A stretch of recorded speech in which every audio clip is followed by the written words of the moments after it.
Good afternoon, everyone. Hello and welcome along to the Sports Corner for your feast of Euros football. That's right. Last night we had the opening fixture, Turkey-Italy. It was an absolute demolition for the Turkish side. Well, I'm saying Turkish side, for the Turkish national team.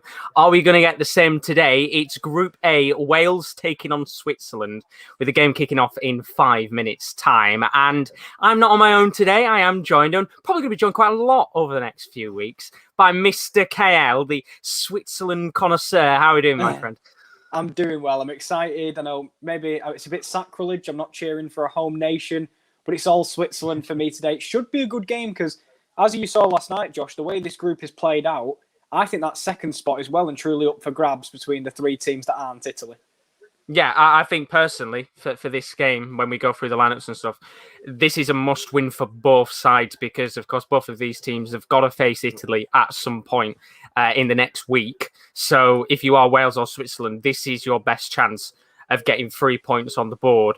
And even if you do finish third, you put yourself into a very good position. You know, if you get yourself 4 points, I would say that might be more than enough to be able to go out there and get yourself into the next round. But how are we doing, everybody in the chat? Welcome along to the stream. Good to see everybody in the building. Reese Allen, let's go, boys. Hope you're all good as always. Hopefully you haven't had too many issues with the vaccine you had yesterday and you're all right today, Reese. And then Ryan's in the building says, good morning from America, lads.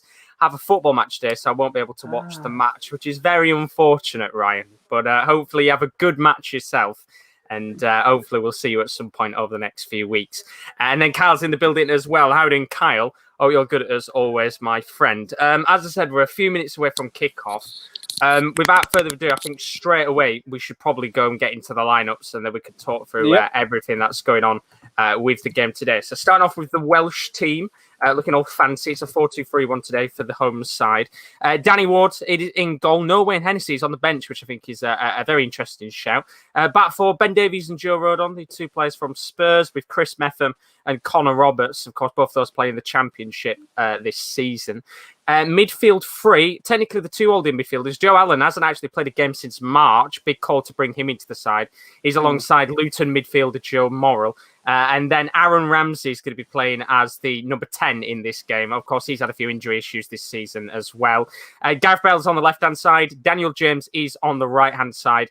And then Kiefer Moore, former Millers man, is up top for Wales today. On the bench, you can see the likes of Harry Wilson, David Brooks, Ethan Ampadu as well, a few recognisable players that I think a lot of English fans will know from their time in the EFL and the Premier League. And then, of course, Kieran, take it away, the Switzerland team.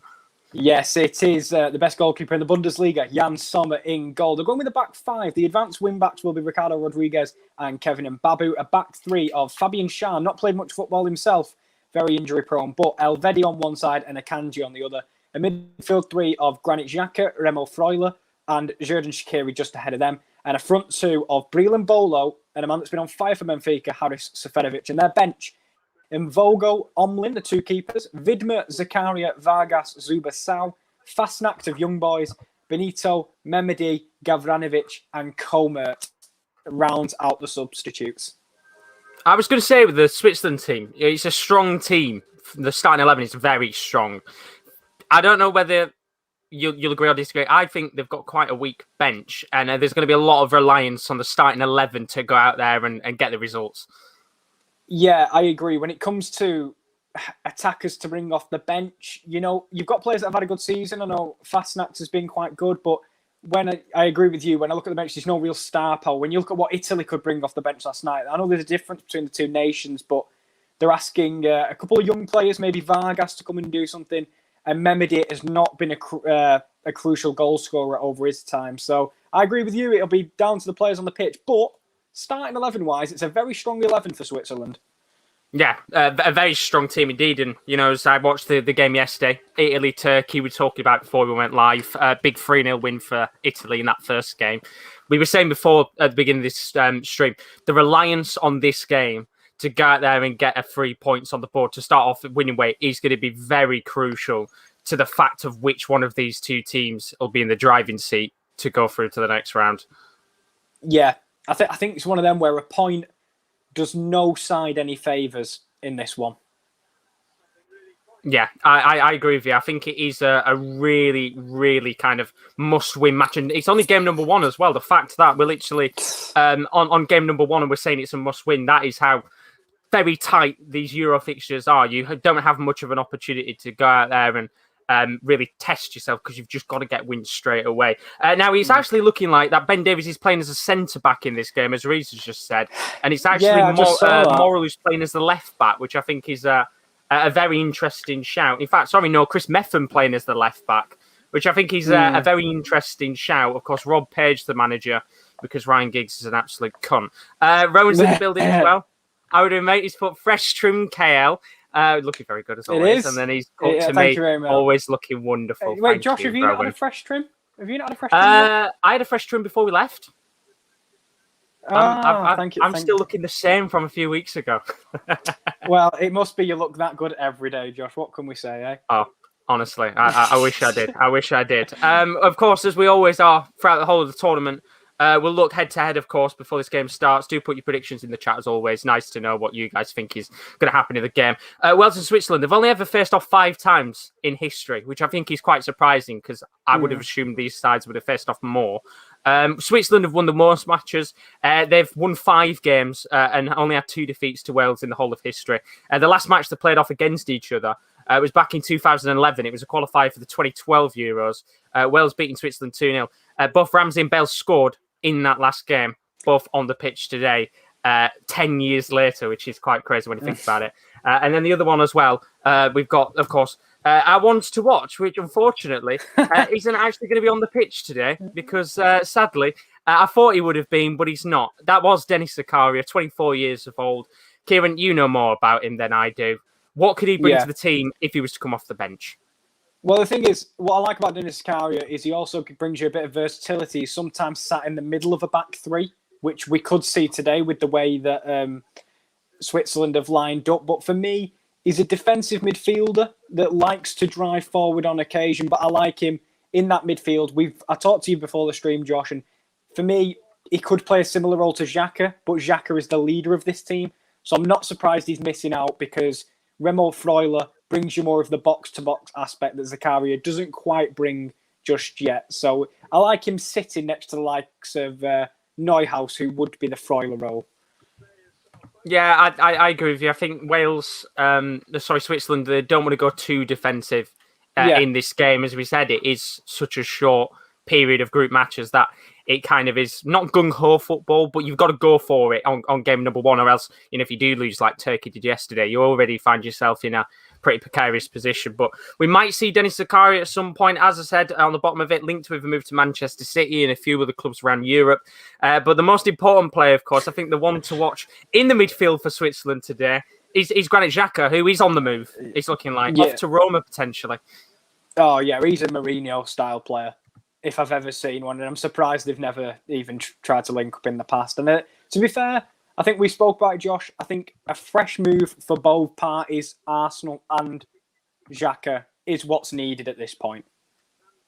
Yeah, I think the ship has sailed with Arsenal and Xhaka. I think it was a bit of a weird swan song, wasn't it, in his career there? He's kind of had when he moved, decent start. Then we had the whole situation where he kind of didn't like the fans for a bit. And then, weirdly, I feel like he's then got back on the fans' side, but now they don't want him anymore because they've heard of the chance for him to move away, which is a bit strange.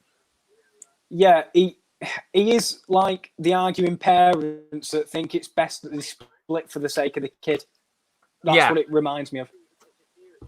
Yeah, I would agree with you. It's a weird one. And, of course, I guess this is a great opportunity for him to go out there and if he can get himself a good tournament, it will put him in the market. Maybe not just for AS Roma, but some other clubs as well. But I am going to say before we do start, of course, the game has kicked off. We are going to be a little bit behind today. We both tried to sync up as best as we possibly can. So we will be a little bit behind in the end. Whoops, Kale has gone for a second. Ball's lobbed into the box by Daniel James, and it doesn't get to anybody in the box. But I am going to be a little bit further behind.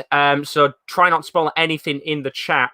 However, of course, if KL does have issues with his connection, which is why we're doing 2 together, because it's easier, because then if he does get booted out, there is somebody still in the stream. Then what we will do, of course, is that if Kale does have a few issues, then it might just be me covering the rest of this match today. And we've got a whole host of other games coming up as well, which we'll talk about a little bit later on. But the game has kicked off. Wales against Switzerland in Group A. And seeing what you guys have put in the chat with your predictions. Rowan, hope the A-League stream was good this morning. I heard it was quite an eventful game at the very least to go to extra time. I'm going to stop for a second, though, because ball's been lobbed into the box. I'm going to try and get it towards Daniel James. And it doesn't get towards the Manchester United winger in the end. But Bale has got the ball back. And maybe there's a chance here for Wales to push forward in the early sections of this match. And it is Daniel James who's been very lively in these first 5 or so minutes. I'm going to say 5 minutes. First 3 minutes of the match. At the very least in this game. He's looking very lively, of course. Was in the Europa League final a few weeks ago. Didn't actually start in the team, but he's got a little bit of liveliness about him. But here comes an opportunity for Switzerland, and it's a ball played towards Haris Seferovic, who's on the far right-hand side of the pitch. He'll be hoping that he can bag a few goals today. Been a very, very potent striker over the last few years since he's moved to Benfica. And I think it was in 2019 when he moved. And ever since he moved there, he's had his best return in terms of goals in his whole career. It's a pretty staggering record he's got in Portugal.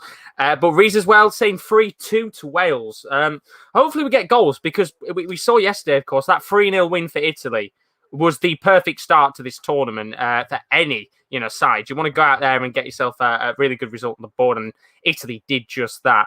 As Rowan has put, bigger Kanji being a rocker as well. Yeah, no doubt. I think that Switzerland back line is going to be very interesting indeed as Kale is back. How are we doing, mate? What did I tell you, Josh? You cannot trust Richard Branson's Virgin Wi-Fi. And that's, as I said, why we've that. got the 2-man set up, because then if you do get booted out, there's somebody still here just in case. It makes life easier. Yeah, that's why I said the other day to Josh, I was like, Josh, I just don't know if I can rely on it. So it's always safer, whoever's in there with us, to kind of be the helpful kind of, one of us, the anchor man. The other one's there. That's it. Thank you very much. Thank you. What minute are you on, just so I can level up with you? I am 4 minutes 15, 16, 17. I think might just be a little bit out, I'm guessing. No, I'm on 4:22. Yep, I'm on 4:24.5. So we're pretty much synced up. Yeah, all nice, perfectly. At least that's not the problem we'll have today. As I did see a chance earlier, good start to this game from what I witnessed while I was trying to get the technicals thing sorted. Yeah, like a lively start. I think one player who I think needs to have a good Euros is the man who I think's been the liveliest in the first 5 minutes, and that's Daniel James. I think he's had a lot of scrutiny at Man United for not really being anything but a pace merchant. Doesn't have any skills or technical ability, and I guess this is probably the best opportunity he's going to have to go out there and show the capabilities that he has got, because I think for me, the longer time goes on, the less likely I think he is to stay at United, in my opinion. Yeah, I think I agree with you. I remember when he first joined and he went on that really good scoring run. I remember his performance against Crystal Palace, and people thought, this really is the next level. He just seems to have plateaued and maybe even slightly regressed, if anything, which you don't want to see. And especially with Jadon Sancho maybe coming in, or even if they can't get him and they get someone, maybe Kingsley Coman or someone like that, I just see him dropping down the pecking order. As that's a nice header at the back post from Mbappe. Yeah, a really good ball. I thought that was Mbolo for a second who was there at the back post. But Mbappe, good ball from fellow fullback Ricardo Rodriguez, who has had quite a tough time in Italy. Nearly got relegated with Torino. And Mbappe, I mean, what a player he is. Not had as much game time this year because there's been a certain other right back at Wolfsburg doing the work, but he's a good player on his own. No, he's an absolutely brilliant player, and probably two fullbacks that will like to, especially Ricardo Rodriguez has a brilliant delivery, and sometimes in that left back position, you don't find yourself going forward as much, and you lose his delivery. So I think we'll see it now from this set piece. It helps both fullbacks out a little bit. Ignore me, because that went over everybody. I mean, that was a bit of an in-swinger, that, weren't it? They've got the ball back, though, and another, really handily lobbed ball, and simple save for Danny Ward there. And it's commentator's curse. Literally, we're only, 7 minutes in, and commentator's curse has already hit. Yeah, it's interesting with... What do you think about him going Danny Ward over Hennessy? Both players don't really play for their clubs, if we're being 100%. It's Danny Ward at Leicester and Wayne Hennessy at Crystal Palace. Do you think it's a gamble by the new manager? It's a tough one. I guess I would say he's quite lucky to a certain extent. It's a weird thing to say. He's quite lucky that neither of them do play, because neither of them have got an advantage over the other. Yeah. Of getting into the team. So they're both on a level playing field, and basically whatever Rob Page has seen in training is going to go off that. And I think both are very good keepers. We saw what Wayne Hennessy did at the Euros. I think he had one of the standout performances of the keeper 5 years ago when he was there. But I think Danny Ward is as good, if not, you could say, certainly a better keeper in the long runners. What a surprise. A certain someone has gone down with an injury. Mr. Breel Mbolo. Yeah, he kind of made a run into the channel. And I tell you what, it was a feisty tackle, but for me, it was clean. He leaped into it, I think it was Mepham. But for me, he got the ball. That's a beautiful tackle. That is a beautiful tackle. It's one of those tackles these days where some referees might give that as a free kick. But yeah, that is a lovely, lovely tackle. And Breel Mbolo, I was looking at his stats, actually. I was originally going to pick him out as the one to watch. But I think he's got 47 appearances for Switzerland, 5 goals. Which is not a great return. You know, well, I'm pretty sure you know my thoughts on him. He's so hit or miss with everything he does. Like some. Oh, Kieran has gone again. Well, I think we might have a tendency of that. Hopefully, we'll get Kieran back in a second. No doubt he's probably said a few swear words at his screen right now. But yeah, honestly, welcome to the stream, Kurt. How are you doing, mate? Hope you're good as always. He says, hey, Josh, bro, how are we doing? Oh, you're good, Kurt. Good to see you in the stream. And I forgot to see Carl's prediction as well. He's gone 2-2 for this game. And as I said, I think it's a very lively start to this match. Both teams having a very good feel for the ball in the first 10 minutes. And if one of these two sides can maybe get a nice early opening goal, it will probably set the scene for this game. Apologies. As we are going to have a chance here for Switzerland to come forward and maybe get an opportunity the first 10 minutes. As Kyle says, don't get me wrong, love watching the Euros, but seeing players go down and stay down all the time is really going to irritate and piss me off. Hopefully not too many of them. Yeah, hopefully not. I mean, look, I think the Euros, this is probably for me, and I said it yesterday, I think this is the most anticipated international tournament there has probably ever been. I think it's even more anticipated for some people than the World Cup, purely just because we haven't had a big international tournament for 3 years now. And because of COVID and everything like that, you know, the Euros and the World Cup always brings everybody together across the world, even, you know, with the Euros when teams like Argentina and Brazil aren't playing, you know, all those South American nations are still watching on and watching these games as much as there will be a lot of people from Europe watching Copa America over the next few weeks. And I think it's such a beautiful, beautiful time to have a tournament because we've had so many issues with COVID and things like that, you know, we didn't get this tournament last year. And I don't think it would have been as hyped, but because we've had that extra year of waiting and we've had to be patient for it, you know, we're quite lucky that we can sit here today watching a fantastic international tournament with fans there, because there are some countries right now that we know are struggling massively with COVID.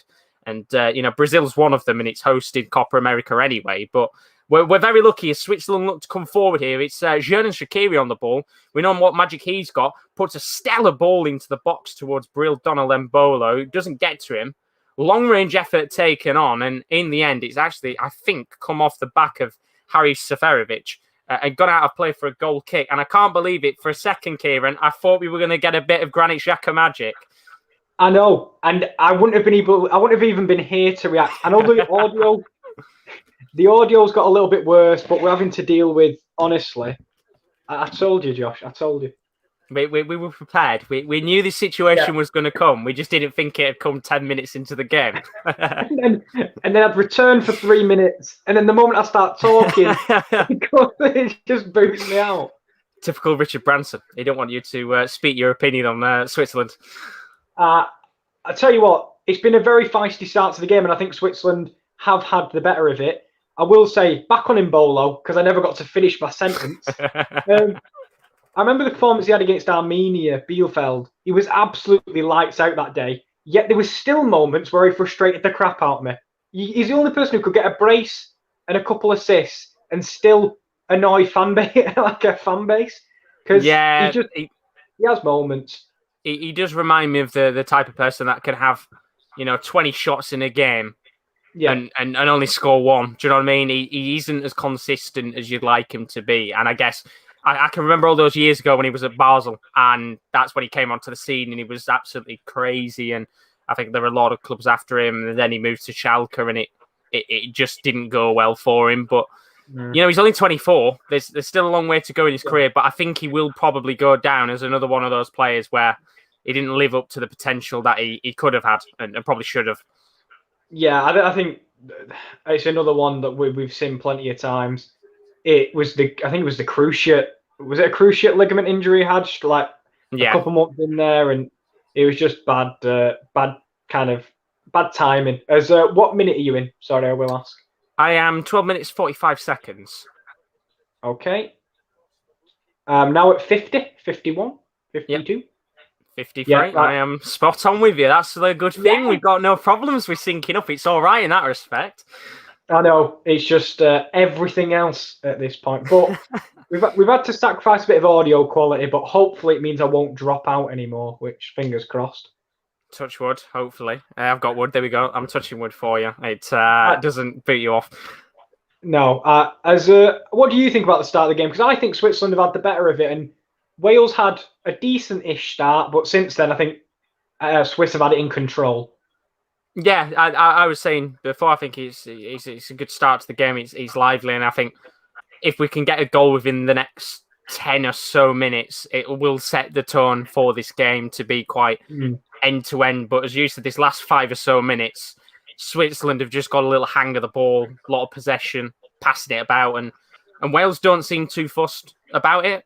So I don't know whether it's the case of them wanting to hit on the break with players like Bale and James being quite quick, with it into the box to a man like Kiefer Moore, who's quite tall, kind of like the target man up there. But they've got a free kick here, and maybe it's a decent free kick to whip this into the box. But I would say right now, Switzerland looking the better of the two teams. I think that's going to be his job today, Kiefer Moore, holding it up and allowing the wingers to make on-rushing runs, and then arriving late into the box to get his head on crosses like that. But it will be a brilliant save. And that is exactly what we just said is going to be the point of it. He arrives late in the box and he heads it towards goal. A brilliant top corner save by Jan Sommer. Well, I think we might have got quite a contender already for save of the tournament, and we're only on day number 2. That is an absolute pearler of a save. I mean, yeah, maybe you could get the ball a little bit more into the right-hand corner, but that is absolutely outstanding save. And Reese didn't realise how far behind you are. It's all right, lad. I think we're about 30 seconds behind actual TV, I think, because we're on iPlayer. We can't pause live TV. That's so. And also, I'm just seeing where that looks like a nasty head clash. Yeah, referee's going to have to stop that very quickly. Have a little bit of a break. But yeah, back to that. We were talking about it a minute ago, what we thought Kiefer Moore's job was going to be. And immediately we saw it in act, and Jan Sommer was equal to it.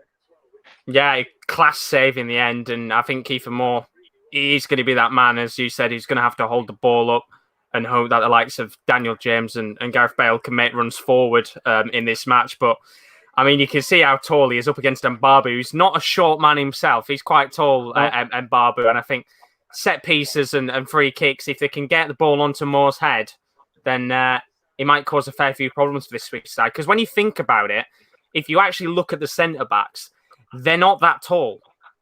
Elvedi's, I think, probably the tallest of the three. I think they're all roughly around about between 6 foot and 6'2". So a player like Kiefer Moore is 6'5". Should be able to pretty much get himself onto the ball 9 times out of 10. Yeah, they're all very similar players, I would say. They both like to get their foot on the ball and pass out from the back. I mean, defending crosses has been kind of a kryptonite. I've gone back at points this season with Nico Elvedi, but as you see, Kiefer Moore getting up. If he can partner himself up with, I think at the back post there, he outjumped Rodriguez. That's an easy matchup for him to win. Yeah, is it just maybe a fact that, I don't know what it is, does Swiss just not have any tall players? Does nobody grow tall in Switzerland? Because I can't think of one player who's you would say is classed as tall. I think Seferovic is 6'2" as well. He's relatively tall. I remember was it Edemilson Fernandez? Was quite a lengthy midfielder. He was quite a tall midfielder. But yeah, I know what you mean. There's no out and out giant in the team. They're not. When you get a corner against them, unless you're Seferovic, you're not kind of worried that. Well, then again, the centre backs can. Go on. No, I was just saying, funny enough, probably Zakaria is the tallest player at 6'3". He is. To be fair, he is. But unfortunately, he's our ones to watch from the bench today. Typical. Yeah, but I do think with the likes of Shah, Elvedi, and Akanji, you can see that they want to play out from the back. Switzerland. That's what they want to do, compared to Wales, which seem to want to get it to the target man and move from that.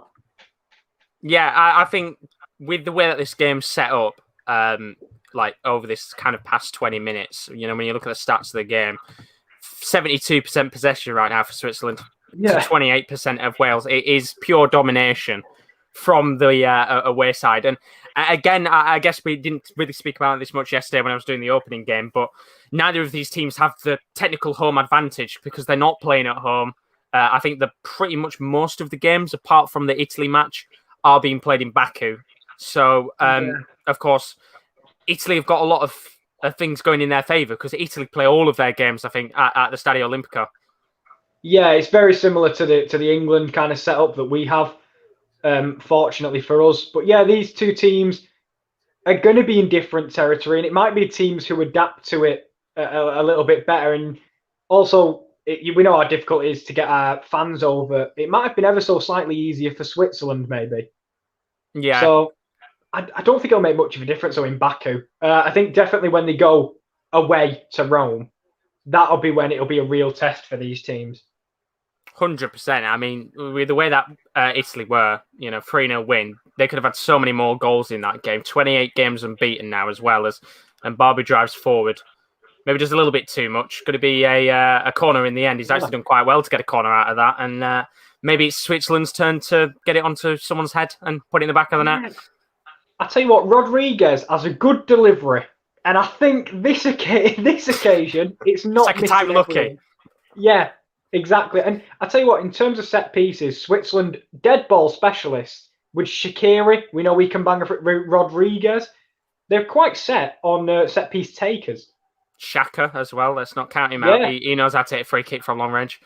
Yeah, as that's a good ball. Oh, nice, what a save! I thought it was in. Oh, a brilliant chance from Fabian Schär with a back heel. Yeah, and I tell you what, pulling out the Ronaldo against Hungary from 5 years ago now, a nice back heel at the front post. Danny Ward does well, and it's a quick corner take, and the camera missed there. I'm not sure what happened. Shaqiri's got it though. What's he going to do here? I mean, as I said, we saw some magic from him a few years ago at the Euros, and that's not going to be magic. It's straight to the hands of Danny Ward. But what a chance that was from Fabian Schär. Good reaction save from Danny Ward, who, with the way that this game has gone, I think he's going to be fairly busy for the next 70 minutes or so. Yeah, for all of Switzerland's possession, that's the first time they've really caused Danny Ward any immediate problems. And as we said earlier, both teams having a real glaring opportunity. And fair play to Fabian Schär, because there's not much else he could have done. It was a lowish cross, kind of at his midsection. And to get a flick on it was nice skill from what we don't expect from a Swiss centre-half. No, he's got a good goal-scoring pedigree, though. I guess he scores a lot of goals, not just for the international side. I think the amount of times he's scored for Newcastle in the past, I remember that season, where I think he scored about 8 or 9 goals or something stupid. He's a very good prolific centre-back, which is something you don't get to see often these days in football. Yeah, he's a quality set when he plays, though, because he's obviously had a bit of rough injury problems over the last couple of years. But I do remember that one because he also... Can't remember who it was against, as Mbabu nicks that high up the field. I will stop for a minute. Edge of the box. Yeah. Back in again. Too high for Seferovic, which, as we talked about earlier, if he was maybe a little bit taller, could get a decent head on it. But yeah, Fabian Schär just had I remember his screamer, was it against Burnley? Where he whacked it off the near post, I think it was. Unbelievable strike. I think I can remember one against Everton as well. I think he was like a half volley as well that he had. He scored some wonder goals in the past. He has indeed. And I think another centre-back that a back three suits. Yeah. I think having him as that middle centre-back, somebody who can push up a little bit more, be a bit of a kind of like a creative midfielder at times, which is bizarre to say, but he's got that flexibility about him to be a good defender. He could probably play as a CDM if he wanted to with a bit of creativity. But, I mean, Wales have got to probably change something, I would say. Not yet. I think they can quite happily play how they are. But to me, it's very Turkey-esque of last night. There's a lot of space between the midfield and Kiefer Moore up top. And as we said before, if it's going to go up top, Kiefer Moore's not going to be taking on the defence on his own. Yeah, but we did see for the first 45 minutes, it was very hard for Italy to break Turkey down. It eventually came, of course, but that's maybe this has got what they're trying to do to the Switzerland team. As we look at Akanji now, has the ball popped? Oh, I think the ball's burst. I was gonna say, as we see, he's taking it very slowly. No, the ball's burst. My apologies. Well, gonna see how many times we change the ball in the tournament. Yeah, that's going to take a few seconds to sort that out, but guess it's a good chance for a break. I'm interested actually to see what the weather is in Baku right now, because obviously it was quite warm yesterday in Italy. It's 26 degrees in Baku right now, so it's pretty warm there as well. So I wonder if maybe we'll get a drinks break in the next 5 or so minutes. Yeah, I wouldn't be surprised if we did. But back to last night, and I know because obviously you watched the game. I feel like if Wales do go with that approach with a lot of players behind the ball, unfortunately Switzerland aren't blessed with the creative players that Italy are. So they might find it even harder to break down that kind of set of 10. But they've done well here to get a ball in behind. Just need somebody in the box. And as I said, you kind of look at the box and who's in there. There's nobody in there you think I'm going to whip the ball into. You know, you've got Shaqiri who, yeah, he's got a good leap on him, but 9 times out of 10, he's going to be a little bit of a nightmare to get it towards him. Ricardo Rodriguez trying to get a touch of the ball. On the volley, and well, for a second there, even I got excited, but it's one of those where it deceives you. It felt as Xhaka. He didn't see his name in lights. I saw his name in lights. But unfortunately, doesn't connect with it. But the thing is, Seferovic is the one putting in the crosses, and I feel like he's the one you'd rather have on the end of them, and they'd have to. I think they'll have to go the low road to get the ball if they're going to cross it, because I don't think they're beating the likes of Rodon and maybe Mepham. I think I think Ben Davies is on the left. Yeah, I would have said Ben Davies is on the left and Mepham is playing at centre back, which is what I would have expected. I wouldn't have expected Ben Davies to play as the centre back because, well, he never really plays there anyway for Spurs, does he? He never plays at all for Spurs. But Billy's in the stream. How you doing, mate? Hope you're good. Welcome along to the stream. And, 25 minutes in, pretty much halfway through now. Yeah. It's gone fairly quickly, I'd say. It has, and a good effort over the top by Shah to try and release Seferovic.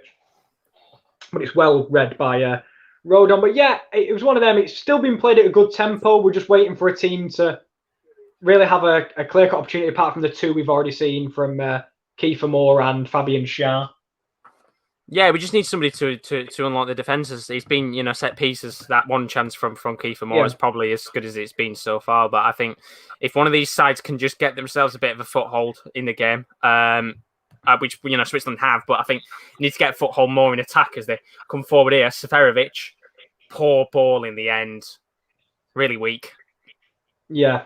And I think it's one of them, like I was just looking during that attack there, and Shaqiri's dropping so deep to try and get his foot on the ball that it becomes a problem because you want him in an advanced position between midfield and defence, and he's just not there. He's there now. He's occupying the kind of a striker role, but when he drops deeper, I feel they struggle a bit with creativity. Yeah, but it's one of those, isn't it? You look at the likes of, I think Freuler's got a bit of creativity about him, as we said before.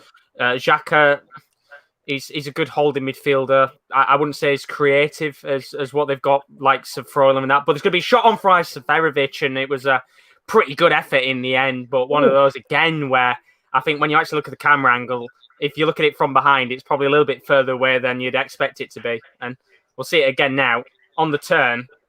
And yeah, got a little bit of curl on that, actually.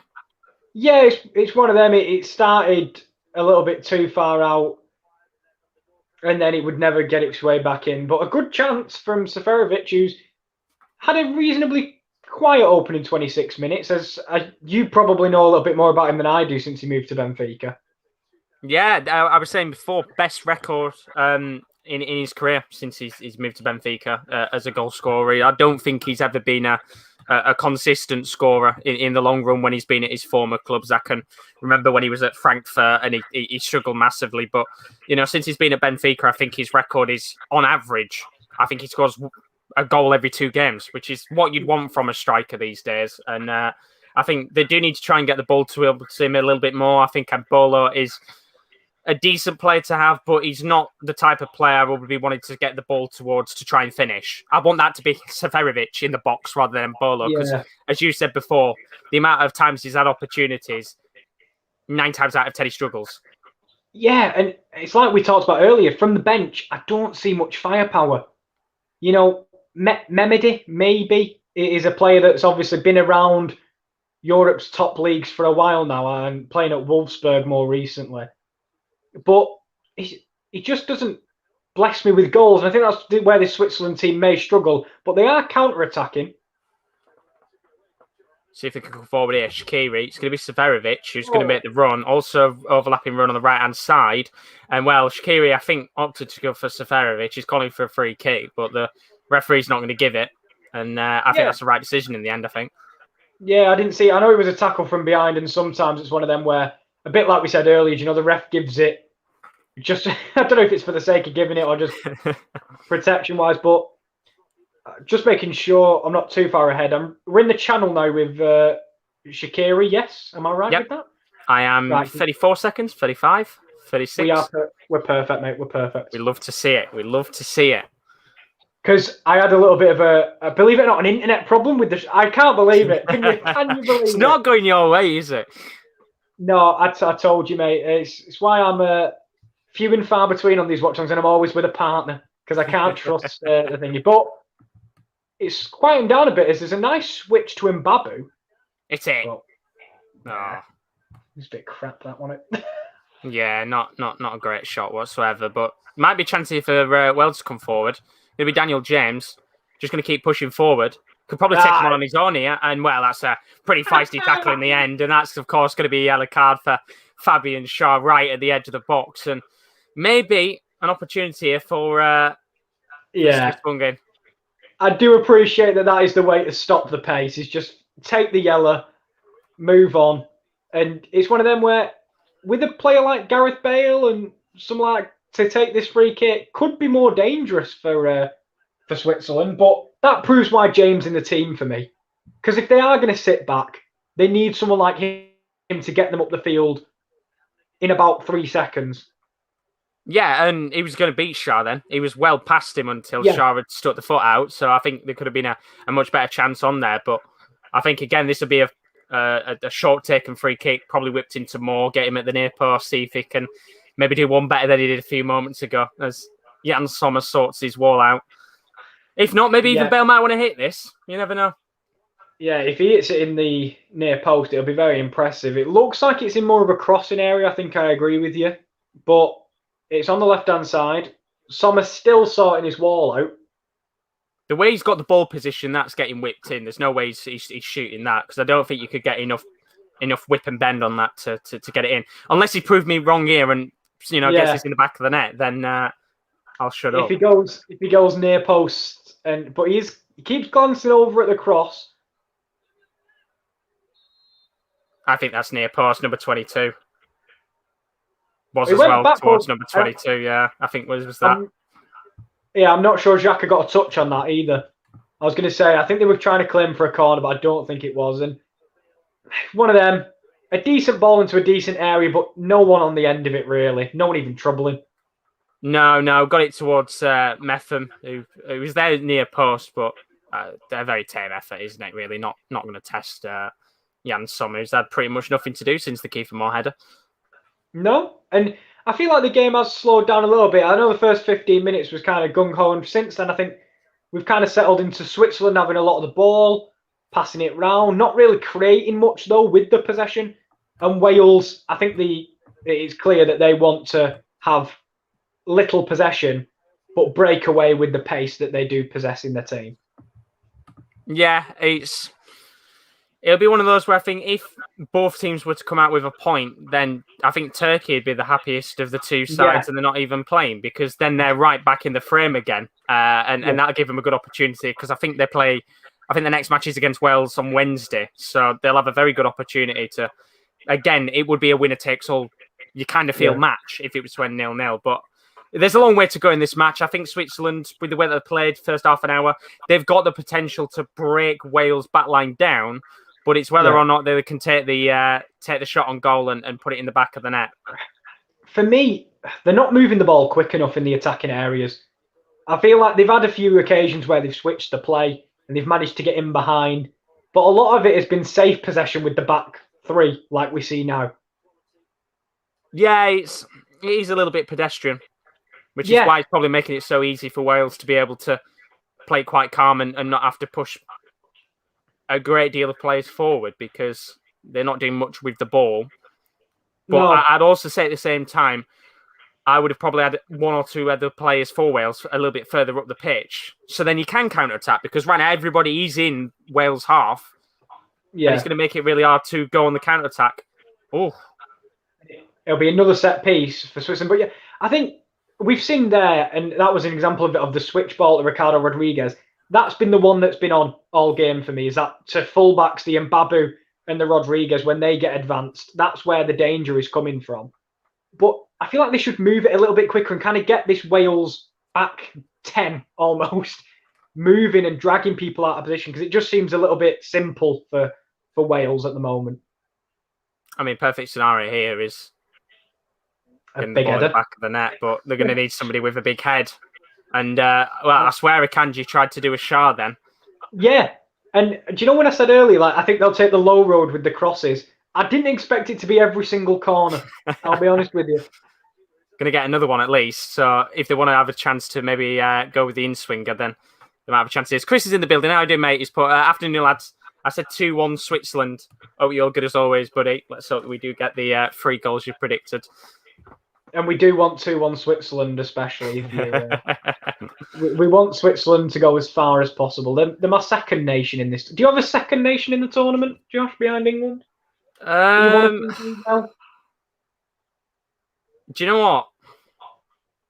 It's got to be North Macedonia. It has to be North Macedonia. We want to see North Macedonia do well. And I think that group's an interesting one because... of course, Netherlands and I would say Netherlands are the favourite to win it. But that fight between Ukraine and Austria could be made interesting if North Macedonia picked up, let's say they got 2 draws, for example. If they were to get a draw against one of those two sides, it might make that fight for second and third quite interesting, that group. Because I think they've got potential to do it. I was thinking about this last night. Some of the more dangerous teams in Euros are the teams with no expectation. Yeah. And of course, no team has less expectations than North Macedonia. So maybe that's it. They play without fear and they managed to pick up a few results. It is very interesting to look at these. I remember Hungary a couple of years back with the Portugal group. The Hungary and Iceland, unbelievable. I mean, that was an absolute... I said yesterday, I think that Hungary-Portugal game is probably one of the best Euro games of all time in terms of how good that match was. The end-to-end nature of the game, the fact that was an everything-on-the-line match. It was a real classic. And I think North Macedonia have got good players, don't get me wrong. I don't think there's players many people will know, but they've got Alioski, Pandev, Bardi, Elmas. They've got a lot of not recognisable players, but good players that could maybe make a difference if needed. Still got Ristovski, the fullback, as well. They've got a few players that play at a fair enough level, because sometimes that's what it is. But this is a real chance for Wales now in this situation where they're countering. Not with that cross. Yeah, no. I said it was a chance. I never said they were going to do it. Not really much of an opportunity there. I mean, we've seen now possession-wise, still 65% possession for Switzerland, 8 attempts, 2 attempts for Wales, 35% possession. It has been fairly quiet for the home side. Yeah. And to be honest, since that opening couple of minutes, it's been fairly quiet from both sides in terms of the way they're playing. To be honest, I think you summed it up perfectly with a bit pedestrian. Yeah, It's a shame. And look, as I said before, I think a goal still opens this game up because then Wales won't sit back and defend. They will have to go for it, which is what we want as a neutral. But it's a case of whether Switzerland, as you said earlier, can they break them down, because it just seems a little bit too slow. They're saying that, and Bolo with a bit of pace here tries to take on his man, Ricardo Rodriguez, with a desperate ball into the box. Nothing sums up Mbolo more than that. The first bit we were like, oh, that's quality from Mbolo. Then he kicks it into the defender, and you're just like, what is wrong? Is he? He infuriates me, Josh. I know I keep ranting about him, but as I see him most weeks because I watch him, he just is so polarizing. He is like a striker Shaqiri. He has that little bit of talent about him. And don't get me wrong, Shaqiri's a better player, but he has talent in him, which you can see. And he has those glimpses where he'll have opportunities and stellar moments and goals. But 9 times out of 10, he doesn't show it enough. And that's his problem. Yeah, they were talking about Shaqiri, weren't they, beforehand?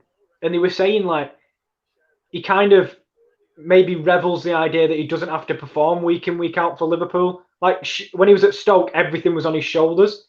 And he prefers the role of kind of being a little bit freer when he's at Liverpool, because there is no expectation for him. He just has to kind of come on and do his thing. Yeah, and I guess even when you look over the rest of his career, when he was at Bayern and Inter, he was never a starter. He was always a player that had come on and maybe be a difference maker if needed. Or, you know, for example, with Bayern back in the day, they'd usually be 5-6-0 up and he'd be coming on with, again, no expectations. Yeah, if he can add a 7th, thank you.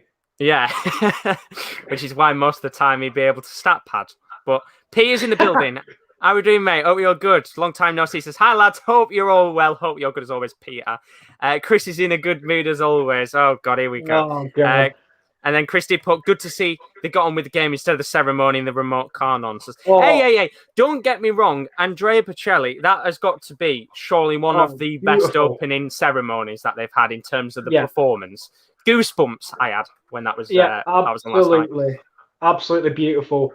And also, the fact that the car had more attempts than Turkey was quite impressive, to be fair to the car. I enjoyed the car. At first, I was like, what is this? But then I just laughed because it was quite funny, to be honest. Just a novelty, isn't it? Yeah. I mean, to go out of the way to have branding that in your face, as Mbolo unfortunately was subject to a slip in the box. And I feel like this has been the story of the first half. Just Switzerland probing, not causing much problems.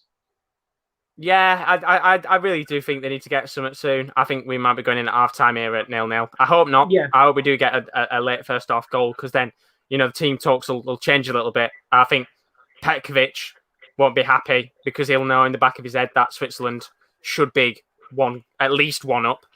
And I think maybe Rob Page as well will be looking at Wales and thinking, we've done all right, but we can do a little bit better. You know, at the end of the day, I just feel personally, if I was an international manager, I feel like in these types of tournaments, you can't afford to sit back. You really can't. You know, as I said earlier, if you are Wales or Switzerland and you come out of this game later on with a defeat in your first game as Seferovic takes on a very powerful effort, and look at that reaction. I'm scared and I'm on the other side. Jesus, man. I tell you what, they could hear that all the way back in Switzerland with that reaction. Jesus. And you know what it came from? Just one ball that kind of was in a gap between defence and midfield. And then they were in on goal. And unfortunately, it wasn't the greatest finish. But I think Switzerland have had their moments, but they've just been a bit too few and far between. Yeah, and I really hope we don't get a 0-0 draw, because I will always remember the World Cup for being probably one of the best ever, for only having one 0-0 draw, which was France against... France. I presume it was from the group stage? It was, I think, from the group stage. Wait, I don't even know who they had in their group. I don't know, I don't know anything. France-Poland? I don't know.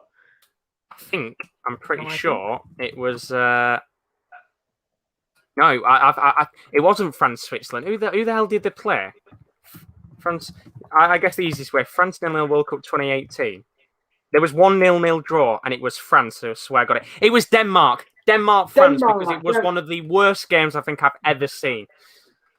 And to be Awful fair, match. that's okay because then I remember in the knockout stages, France 4, Argentina 3. So they made up One for of that the crap. absolute belters, that one. Oh, what an unbelievable game of football. That was for me, Mbappe. If he hadn't already burst onto the scene, That's when he did. Yeah, he smashed the door down in that performance. My lord. I remember Di Maria's screamer in that game as well. Yeah, and then Aguero got subbed on late in the game, and like within 2 minutes, he's headed one home. It was Rojo taking out Mbappe when he was 1-on-1. Oh, man. We need someone to do that to this game. We need someone to take this game by the scruff of the neck. Yeah, let's hope that this free kick is the opportunity. I mean, it's going to be a ball lobbed into the box. Again, as I said, for me, if I was a defender for Wales, there's not much scary about the front line. Look, there's nobody there who's standing on the free kick where I think I need to mark him because probably 9 or 10 of the Welsh players are as tall, if not taller, than most of the Swiss team.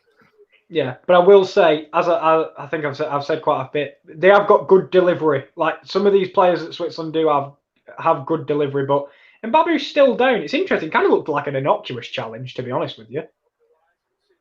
Yeah, he seems fine. He seems fine. He should be all good to continue, hopefully. As I said, it's one of those where if you do take out one of Switzerland's starting 11 players, pretty much all of the 11 opposites are not as good as them. So you really don't want to be losing players early on in this tournament. No.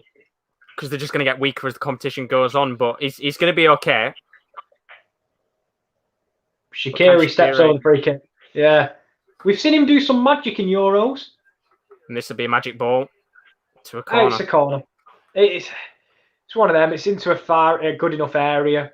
And it's going to be another set piece. And this is really all Switzerland's had to do, really, some set pieces. Yeah, you can see, of course, Seferovic is the one they're aiming it for. But Bale with the defensive work there, probably as good as we've seen from Bale in the first 44 minutes of action. He's been very quiet. But let's hope Ricardo Rodriguez here can get a ball into the box. So Last one went over everybody. Into a good area. Keep it in. Done really well to keep it in, but there's no one there. And I mean, Mbola's not even diving for it. Shaqiri though. Now there's a chance to break. And it's not a good enough ball. Is it still in? I thought that got out of play. Now it has. Now it's gone out. Yeah, Seferovic doing well there. And as you said, keeping the ball alive. Maybe it is for Switzerland, because they've not got the height, maybe they are chasing the second balls, win the first header and give it to someone in a little bit more space. But I think I'd be surprised if there's any added time here, Josh. It's not been the best watch. It's been a decent game, but nothing special. No, I think the referee will have the whistle in the mouth in about 2 seconds. Might be a little bit of time because of Mbabu. Might give 20 or 30 seconds, but there might be a chance to have Bolos in. Brilliant work, Seferovic. Oh. No. And he got that all wrong. All wrong. I mean, somehow we've got 2 minutes of additional time out of nowhere, but I think he's got that all wrong. He's tried to toe poke it, I think, over the keeper. All you've got to do in that situation is hit that with some power at the near post. And you're talking about Switzerland being 1-0 up at the break.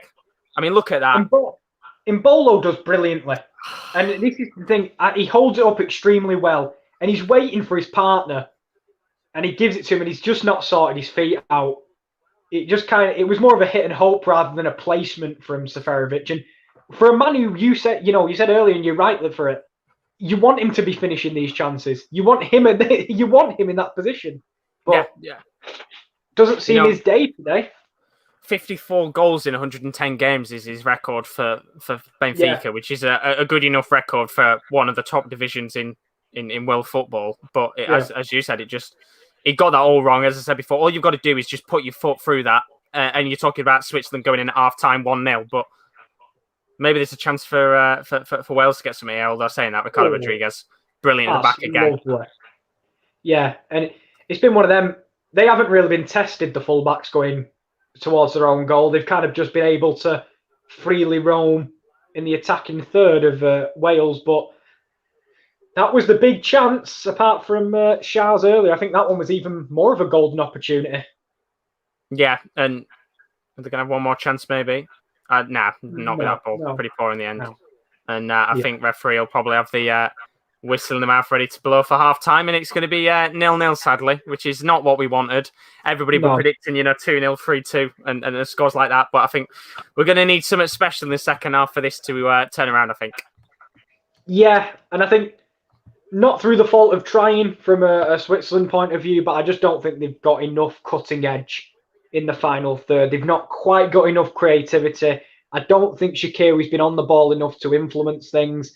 And when they have had the chances, unfortunately, Seferovic has not had his greatest day in front of goal.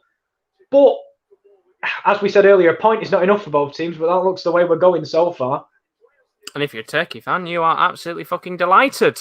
A 0-0 draw, because then it just completely cancels out your 3-0 defeat to Italy, and it means nothing after that. But Carl's put in the chat, and I'll be honest with you, I didn't actually really take focus on what happened, but you're saying that's the most blatant penalty you'll ever see. How the hell was that not a pen on Embolo? Start of the VR controversies. I wasn't really looking at Embolo, to be honest with you. He, to be fair, had a fistful of his shirt. And he did kind of be dragging him. But to be fair to Embolo, he kind of went with him in terms of strength. I'm not surprised he didn't get given because he didn't go over. It's one of them. Maybe if he falls over, the ref looks at it. But he set up a good enough opportunity that he didn't need a penalty, to be fair. And Seferovic, unfortunately, just scoffed the opportunity.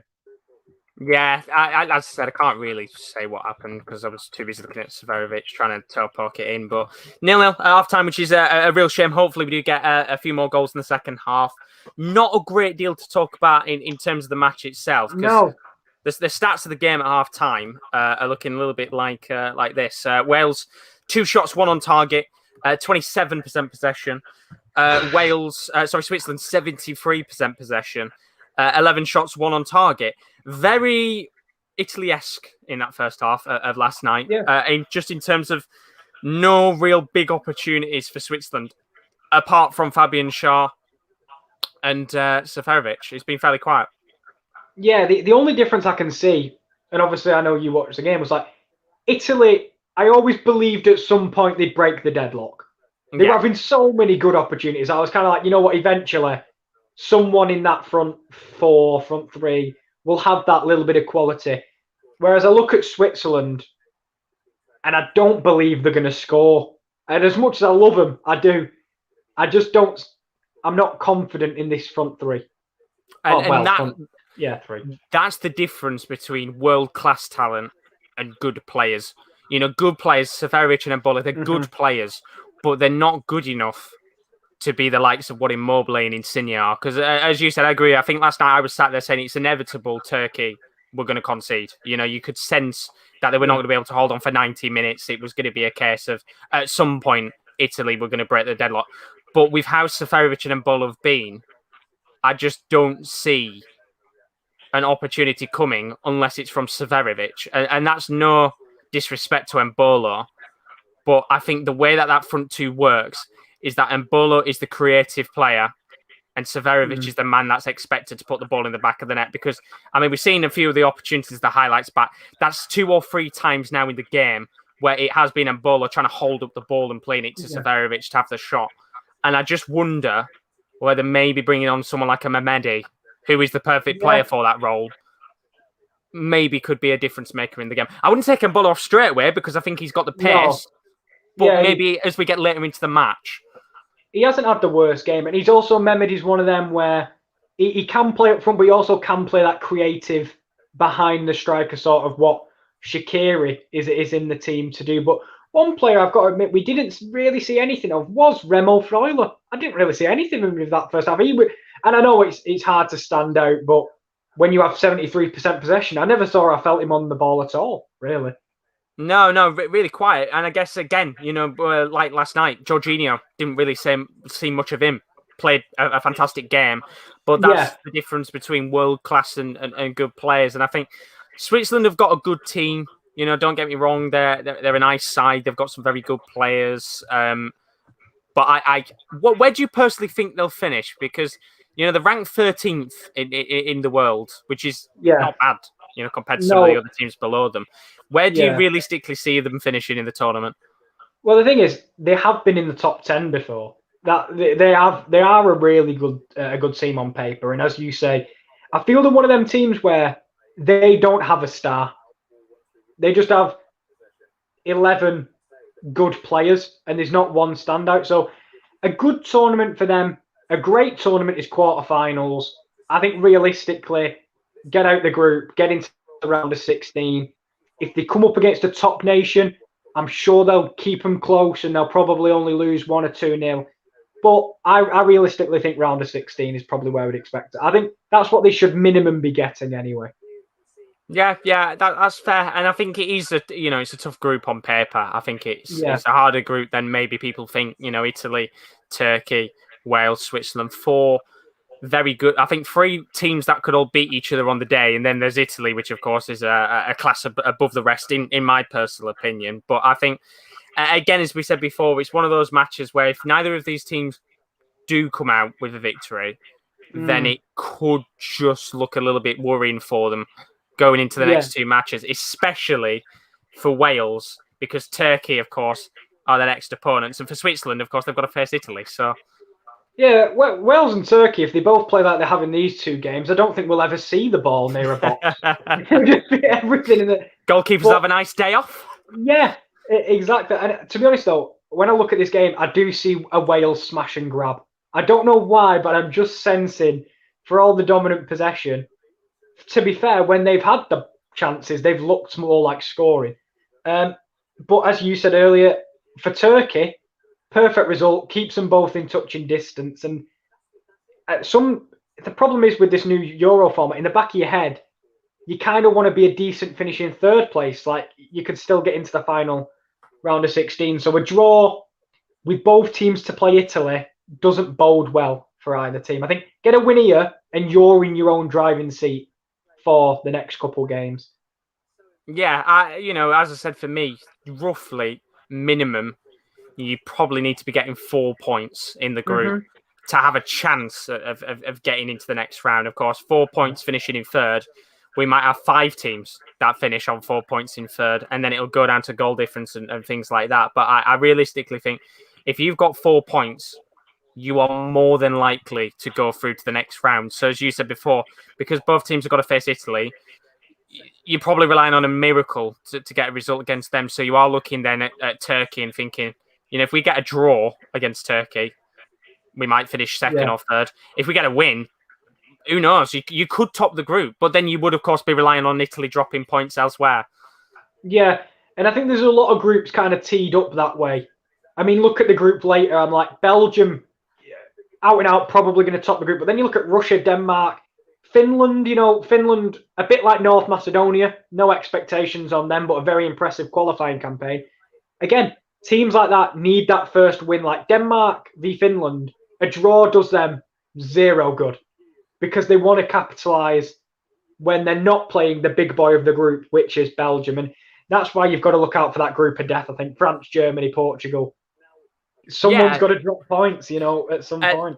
And I was saying it last night. There is the potential, I feel, for one of those teams to not even make it out of the group. They could seriously be one of them getting booted out in the groups because, let's say Germany, for example, if they lose to both France and Portugal, 3 points might not be enough because there could be 4 of the sides with 4 points or with a better goal difference. And that's why Group F will be so crucial in the long run because who knows? One of them is missing out potentially, and it's quite exciting to see who does miss out because it's one of the big nations either way. But we have got more content, of course, coming up on the channel over the next few weeks and over the next 24 hours. Of course, we've got lots of action to come from the Euros, and as you can see on your screen in just a moment's time, this is what's to come over the rest of the day. Voila. Of course, we've got Denmark against Finland. That's coming up at 5-5 with Rowan, so it'll not be too long after this game has finished. And then tonight, I'll be back from 10 to 8. We'll be talking over the other 2 games that have gone on. And then we'll have Belgium against Russia. That is from 10 to 8. Tomorrow, I don't think it'll just be me. I think we'll hopefully get as many of us as possibly can. England's first game up against Croatia. That's at 5-2. And then we're back. It's me and KL again. And it's North Macedonia time because they're facing Austria. That's at 5-5 tomorrow on Sunday. And then KD will be joining us for his first game That'll be 14th of June, 5-2, Scotland taking on Czech Republic. So that is a rough idea of some of the games that are going to go on over the weekend. England's first game against Croatia. Are you looking forward to it, or nerves kicking in? I'm looking forward to it. I think it's been one of them where the nation's been looking forward to this since the season finished. I think that's what we're all about. Last night everyone was like excited to just be back, and I was saying earlier, talking to the barber, we always have a natter. The nation needs this. We need to have a decent Euros just to kind of give everyone something to believe in again, because it's been such a crap 18 months. Like, this tournament can really turn around the whole field. So a lot of pressure, because Croatia, we've seen before, they are a good side, and they also like to kill a party, because that's kind of what they do. But I think we'll have enough for him. Gareth's got to get his team selection right. I think that's important. And we'll have to see. As long as Sterling's nowhere near the starting 11, please. Which I think he is, isn't he? That's what the rumour mill is saying. He's supposed to be starting in that game against Croatia, which, look, I guess at the end of the day, you just got to see how it goes. Maybe he turns it up in this tournament. I think maybe that could be the thing on Gareth's mind, the fact that technically it's not been his best year. No. So maybe the Euros is the best opportunity for him to go out there and show what he can do. But we'll have to find out on Sunday, because who knows what's going to happen. I've also not spoke to you. 26th man, Ben White. What's your thoughts on that? I personally was on the James Ward-Prowse train. I wanted Ward-Prowse. But then again, I did see how bad Tyrone Mings was.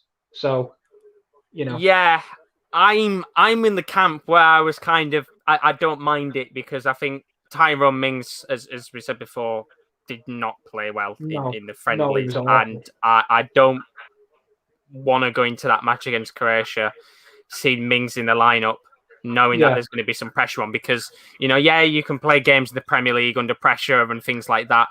But an international tournament is so much different. And when you've got no experience of it before, you're going to be prone to errors. And I like the fact Ben White is been called up. Maybe it could shoot us back in the foot. He plays and it all goes horribly wrong. But I think James Ward-Prowse would have been nice to have been called up.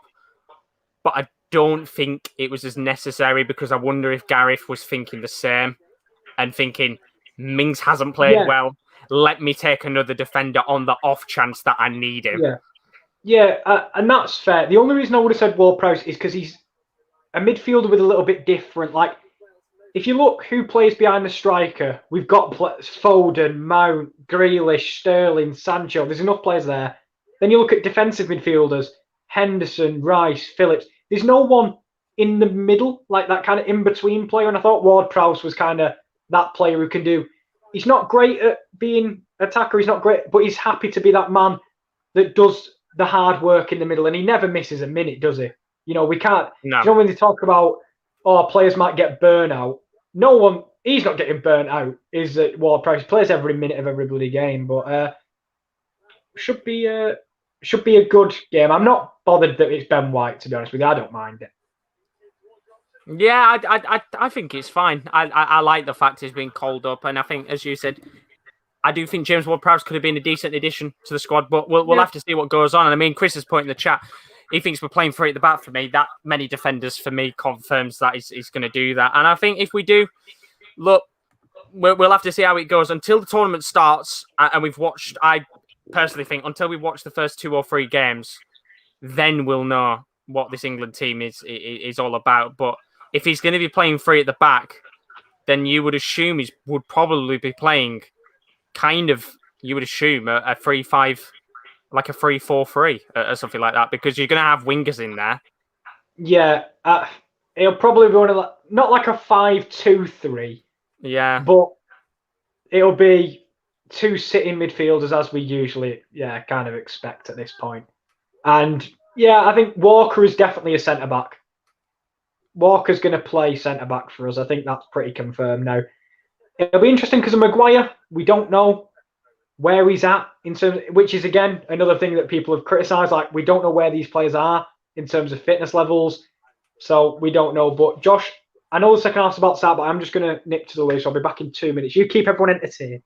Yeah, that's all good. So everybody is coming out for the second half, as we said a few moments ago. Well, let's have a look at Kale's predictions for the Euros. Of course, as we said throughout the whole week, we're going to be looking over everybody's predictions in the tournament. You'll have seen my predictions yesterday, in which I predicted Belgium to win the tournament. And as you can see, these are Kale's predictions. Of course, when he does come back from the toilet, we'll talk through his predictions as the second half gets underway. But as you can see, he's predicted Germany to go and win the tournament. With a golden boot to Romelu Lukaku, which I think is a very interesting shout. One of the more likely, and I think probably one of the bookies' favourites to go and get the golden boot in this competition. Most assists to Thomas Muller, which I think is a very interesting shout to whether he does actually play or not in the Germany side, but we'll, of course, have to see as the tournament continues on. Of course, as you would expect, he's gone for his surprise package as Switzerland, which so far isn't going too well. Biggest disappointment, you've joined up with me and gone Netherlands for biggest disappointment. And then you want to watch Viktor Shigankov of Dynamo Kiev and of Ukraine. Talk me through your predictions, Kieran. What's gone on in your mind?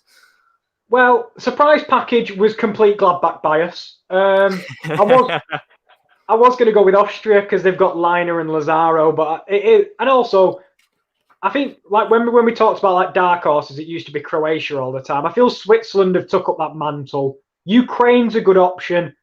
Turkey, I'm glad I didn't choose them after yesterday. But I was going to choose them as well.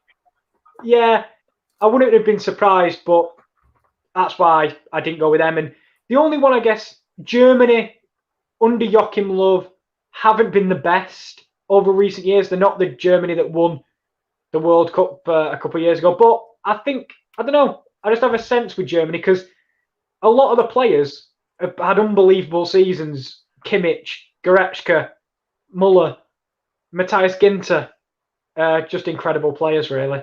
A lot of it was biased, Josh. I'll be honest. A lot of it was biased. I mean, Romelu Lukaku, as saying before, as Golden Boot, is one of the bookies' favourites to go and get Golden Boot. Yeah, him, Ciro Immobile, Harry Kane, Ronaldo, Mbappe. The usual suspects are expected to be up there. Is there anyone you could think could come out the blue and win the Golden Boot? Like surprise Giroud, you know? I've always said Giroud for Golden Boot. You know, that's the name of my team in fantasy football. He's going to go out there and win it we're going to get a yellow card for. I think Kiefer Moore's gone into the book. I would have probably said surprise package in terms of a potential chance for Golden Boot. You're probably looking at the team's basically picking out as surprise packages. I mean, obviously for Switzerland, you're looking at somebody like a Severovic, which I don't see happening. If I'm being honest with you, I don't think we'll get a surprise Golden Boot player. No. If I'm being honest with you, I think we would need roughly a Wales-esque run. Yeah, or a smaller team to get a Golden Boot shout. Yeah, I was about to say maybe like if Wales were to repeat it, Bale would be a possible option. But yeah, there were kind of predictions that were made with head on heart. And Viktor Sigankov's one of them where Ukraine are people's dark horses, and I think he might be a key to one of them players, a bit like Cheryshev at the last World Cup. Kind of took Russia on his shoulders and led them up like Golovin and players like that. So that's why I'll go with Viktor Sigankov as a one to watch. Another player that Thomas Souček had a brilliant season, and he could have an even better Euros. Yeah, and of course, I think Czech Republic need as many players as they can possibly get to have good tournaments because it's not the strongest squad. And when you're in a group with England and Croatia, it's always going to be very tough to get out of that group. It's kind of going to be a two-way dogfight for third place between Scotland and Czech Republic, on paper at the very least. We'll have to see what happens in the actual group itself. But Mbolo's in. Mbolo, brilliant save from Danny Ward. And again, I think in that situation, he should probably be putting that away into the top corner. Just either corner. And that is a brilliant, rolls the defender, gets in between the two centre-backs, and just hits it straight at Ward. You could see from the back camera angle where you're kind of looking from behind Mbolo, the amount of space on the right-hand side of the goal. all he's got to do is slot that in. Yeah, he had either side as well. I know there was definitely more space on the right. Just like that. There we go. Makes up for it. And it's Brill Donovan Bolo, just as he misses a massive opportunity. He bags a goal, and it's 1-0. And honestly, Kieran, that just describes him perfectly as a player, doesn't it? Exactly. He does so well to peel off the back of the defender. And a minute ago, where we're going, why does he not put it either side? He hasn't got the real acumen of a finisher. He puts a brilliant header into the bottom right-hand corner, and it's a great ball in. And I tell you what, I think whoever's marking him is just ball watching, and he just peels off and heads it nicely into the bottom corner. And nothing less than Switzerland deserve. Wales have got to come out their shell now. They have, and it's just a perfect song of Embolo's career, that goal. He misses a beautiful chance, about 30 seconds earlier, and then bags a beautiful header. And just like that, it's the perfect start to the second half. It's exactly what we needed. And Kyle said Embolo should be scoring that goal. He's useless. And then, of course, as he was typing that out, he stood corrected like I think we did. I'm not saying like everything I say is true, but the way I talk about Embolo, Josh, you've just seen it in real time. He's a player that makes you feel the lowest of lows and then the highest of highs. He's just brilliant. I don't think it'd be boring if he was consistent, wouldn't it? Yeah, it would be. And again, he's the second game now where the first half was all right, but it's just come to life instantly in the second half with a goal. And just like that, brilliant Bolo. First goal. That's his 6th goal now in a Swiss shirt in his whole career. And as I said, look, that'll give Switzerland now the confidence you feel to maybe see if they can get 1 or 2 more goals and kill this game off. Yeah, definitely. And that's what they'll be looking to do, because I feel at 1-0, it's a dangerous scoreline for them, because Wales have had their moments where they've kept Switzerland very honest at the back. And another thing we talk about with that goal, another delicious delivery, again, which we'd expect from this team. And they're 1-0 up in what could be a massive 3 points if they can finish it. But Bale, he needs to stand up and be counted this second half, I feel, Gareth Bale.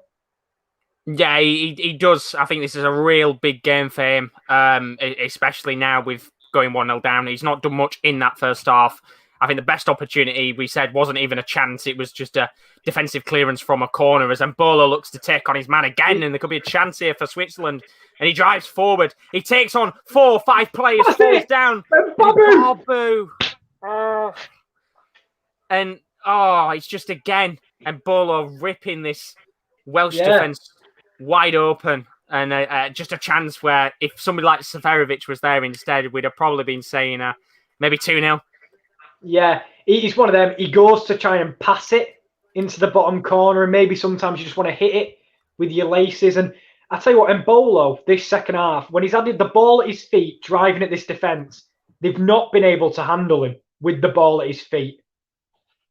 No, and that was what was missing in the first half. I think it was too reliant on crosses and wing play. And as we said, it was just a case of get the ball on the floor, get players like Embolo going at them, and it'll open the game up a little bit more. And that's exactly what they've done. And hopefully, Embolo can continue in that vein because, you've seen the many wonders of Donald Embolo in many matches this season. You kind of hope that this could be a game where he plays well, because he just has too many where he doesn't. Yeah, and he looks like a man rejuvenated in this second half, if I'm being 100% honest with you. Like, in the first half, it was what you said. When he had his back to play, he just laid it off.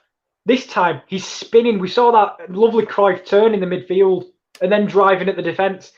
It just seems, I think it's probably something that Petkovic just spoke to him about at half-time. Get the ball at your feet and get this defence running backwards, because they look to struggle with it. Yeah, they have. And Wales need to sort something out fairly soon, I think, because as this game continues on, the more that time ticks on, the more likely it feels that Switzerland can get another goal in this game, as trying to lob a ball towards Seferovic, and it doesn't get to him in the end. But just looking at what you guys have been saying in the chat while we've got a chance to have a quick break. Of course, Rowan's in the building. Says, "Coming home." How are you doing, Rowan? By the way, Rowan, are you available tomorrow for England, Croatia? Do tell us in the chat. But Pete's put his predictions in. He's put winners England, Golden Boot Kane, Must Grealish, surprise package Denmark, which is an interesting shout. Biggest disappointment, he's gone with us as well as the Netherlands. Then, of course, wants to watch Bellingham, which Rowan will absolutely love that. It's almost as if he likes England. I've just looked at like all the predictions, and it's just. But I tell you what, Josh, I remember we got asked, obviously, who do we think will win the Euros a long time back, and with Van Dijk and with Coleman, I did say the Netherlands, but Frank de Boer is that bad that I refuse to accept them as challengers this year. And it's genuinely, if they had Van Dijk and if they had a better manager, I could see them causing a lot of upsets. I just think they'll be subject to them under Frank de Boer. I think he's awful. Yeah, I kind of had a rant at halftime yesterday about this on Netherlands, and I said I'd rather have a 105-year-old Van Gaal who couldn't speak, talk, or walk and still be the manager of the club because he'd be better than De Boer. I think they've got a good team. I think they've got an all right squad. As I said, I put them in the category of nations that have got good sides that would need a little bit of luck to win. So I would say teams like Italy, brilliant defended, by the way. Teams brilliant. Like Italy, Netherlands, all those types of teams that have got very good players, but aren't the top tier of nations like Portugal, France. And I'd even put, to a certain extent, I put Germany in that category as a team that have got good players, but aren't favourites necessarily to win it. And it's interesting that no one's gone with Timo Werner as their top scorer. And I don't mean this because another one who this season, I've got to admit, has needed a fair whack of chances and he needs to be on side a little bit more. But I would not be surprised if he won the Golden Boot. It wouldn't take me that much by a shock. Yeah, I think with the Germany team, it's a very different setup as well. Very different setup to the Chelsea side. Rowan was saying considering actually him for assists, because I guess you could look and say maybe even Kai Havertz could be a good shout for a potential sneaky Golden Boot, depending on how they play the system. I think those two top together will be very lethal. And it's quite sad because obviously while you were gone, I was thinking with Thomas Muller, where does a player like him fit in the system? I think he's one of them where you have to fit him in, though, because he's had such a good... Then again, it is Yogi Low, so you never know. But I just think he's one of them players that, oh my God, it's an acrobatic clearance by Fabian Schär. He's just one of them that he's had such a good year. I'd have to try and squeeze him in at some point. But it depends as Seferovic does what he does best and uses his strength. Now, he's one-on-one with a defender, and he's not the player you want in that situation. No, and he hasn't got anybody coming towards him either to help out. So he's done very well to be able to just keep the ball. And referee, no, not going to give a free kick for that. I thought he did for a second. As Rowan says, yes, he's available tomorrow. So even better. I'm going to see if we can get everybody in the building. Okay, it's all right when the game's on BBC because we can pause it, but when it's on ITV, there is they don't have the ITV hub app, so you can't even pause it. Is it on ITV tomorrow, or is it on BBC? BBC One. So we're all sorted for that one at least. But any England games on ITV, and we're stumped for doing it all together because you can't pause on ITV, and they don't have an app for it. So England Scotland, I think, is the only game that they've got in the groups. Oh, viva la BBC, honestly. I know they've got Czech Republic as well, so. Rowan will probably do that game, no doubt. What is Austria North Macedonia on tomorrow? North Macedonia is on ITV. Okay, well. That's going to be fun. That's what I hate about ITV. I hate how you can't pause it, and they don't have an app, as well as there might be a chance for Wales. Shot taken on. Doesn't come to anything in the end, and it's become a little bit more lively in this last 10 or so minutes, this game. Yeah, it has, and it's come a bit more end-to-end as well, as Seferovic gets clipped. And I was going to say, I think the ref did blow up for the free kick. But yeah, I think we've seen it in this... Wales have gone forward more in this last 10 minutes than they did for the whole first half. Yeah, it's baffling. Of course, now they've got to go for it because they've conceded. They have to push up a little bit more. But I really do think they should have gone for it from the start. That first 10 or 15 minutes where it was end-to-end, the game had got a good pace about it. And I think had they got a goal nice and early on, it could have been a completely different game than what it's turned out to be so far. But Half an hour left. I do think we'll start seeing some changes soon. A lot of players, of course, playing a hell of a lot of club football this season. We saw as well Italy making a few changes last night around about the half an hour mark in the second half. So I do think we'll see a few changes soon, which if anybody's wondering what the benches are looking like, then on the bench for Wales, got a fair few creative players. Two players I'm looking at, David Brooks and Harry Wilson, are the two players I'm looking at. I'm thinking if you need a bit of creativity, bring them on in the match. Definitely. And especially we speak about dead balls, and I tell you what, Harry Wilson is an unbelievable striker of a dead ball. And David Brooks is another one, so young and also so fearless. He will pick the ball up and drive at players and get defenders on the back foot and create stuff. So I do think we'll need to see them introduced, because that midfield has been bypassed completely this game from Wales. I don't remember seeing any three of them at all. No, I don't think I've even mentioned Aaron Ramsey's name since we or any of them, to be honest, since we've started. And Bolo's gone down again. Hopefully he's all right. But I think they need to change something soon, because as this game goes on, I don't think you can rely on that midfield. And I would probably take someone like a Joe Allen off and maybe bring on a Brooks and see if they can create something in the midfield. And of course, Switzerland as well on the bench for them. They've got a few players, Christian Fashnat. They've got Mehmedi. Gavranovic as well, who's a forward. Ede Chomert, the centre-back. So they've got a few players they could bring on.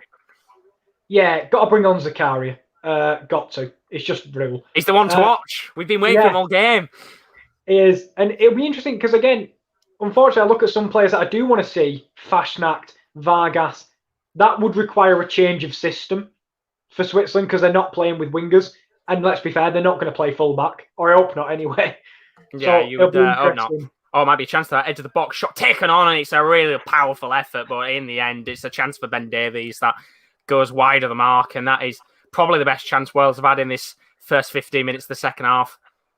Yeah, they have. I'm interested to see who this came off. I'm not sure. It comes off the chest of a Kanji, who that can be Rowan's ones to watch in this Switzerland team. I've got half of them. Rowan has a Kanji. Can Daniel James put a good ball in that? Half an hour on the clock. Golly would be perfect for them. And, well, I mean, he's never going to be taking a goal again after that.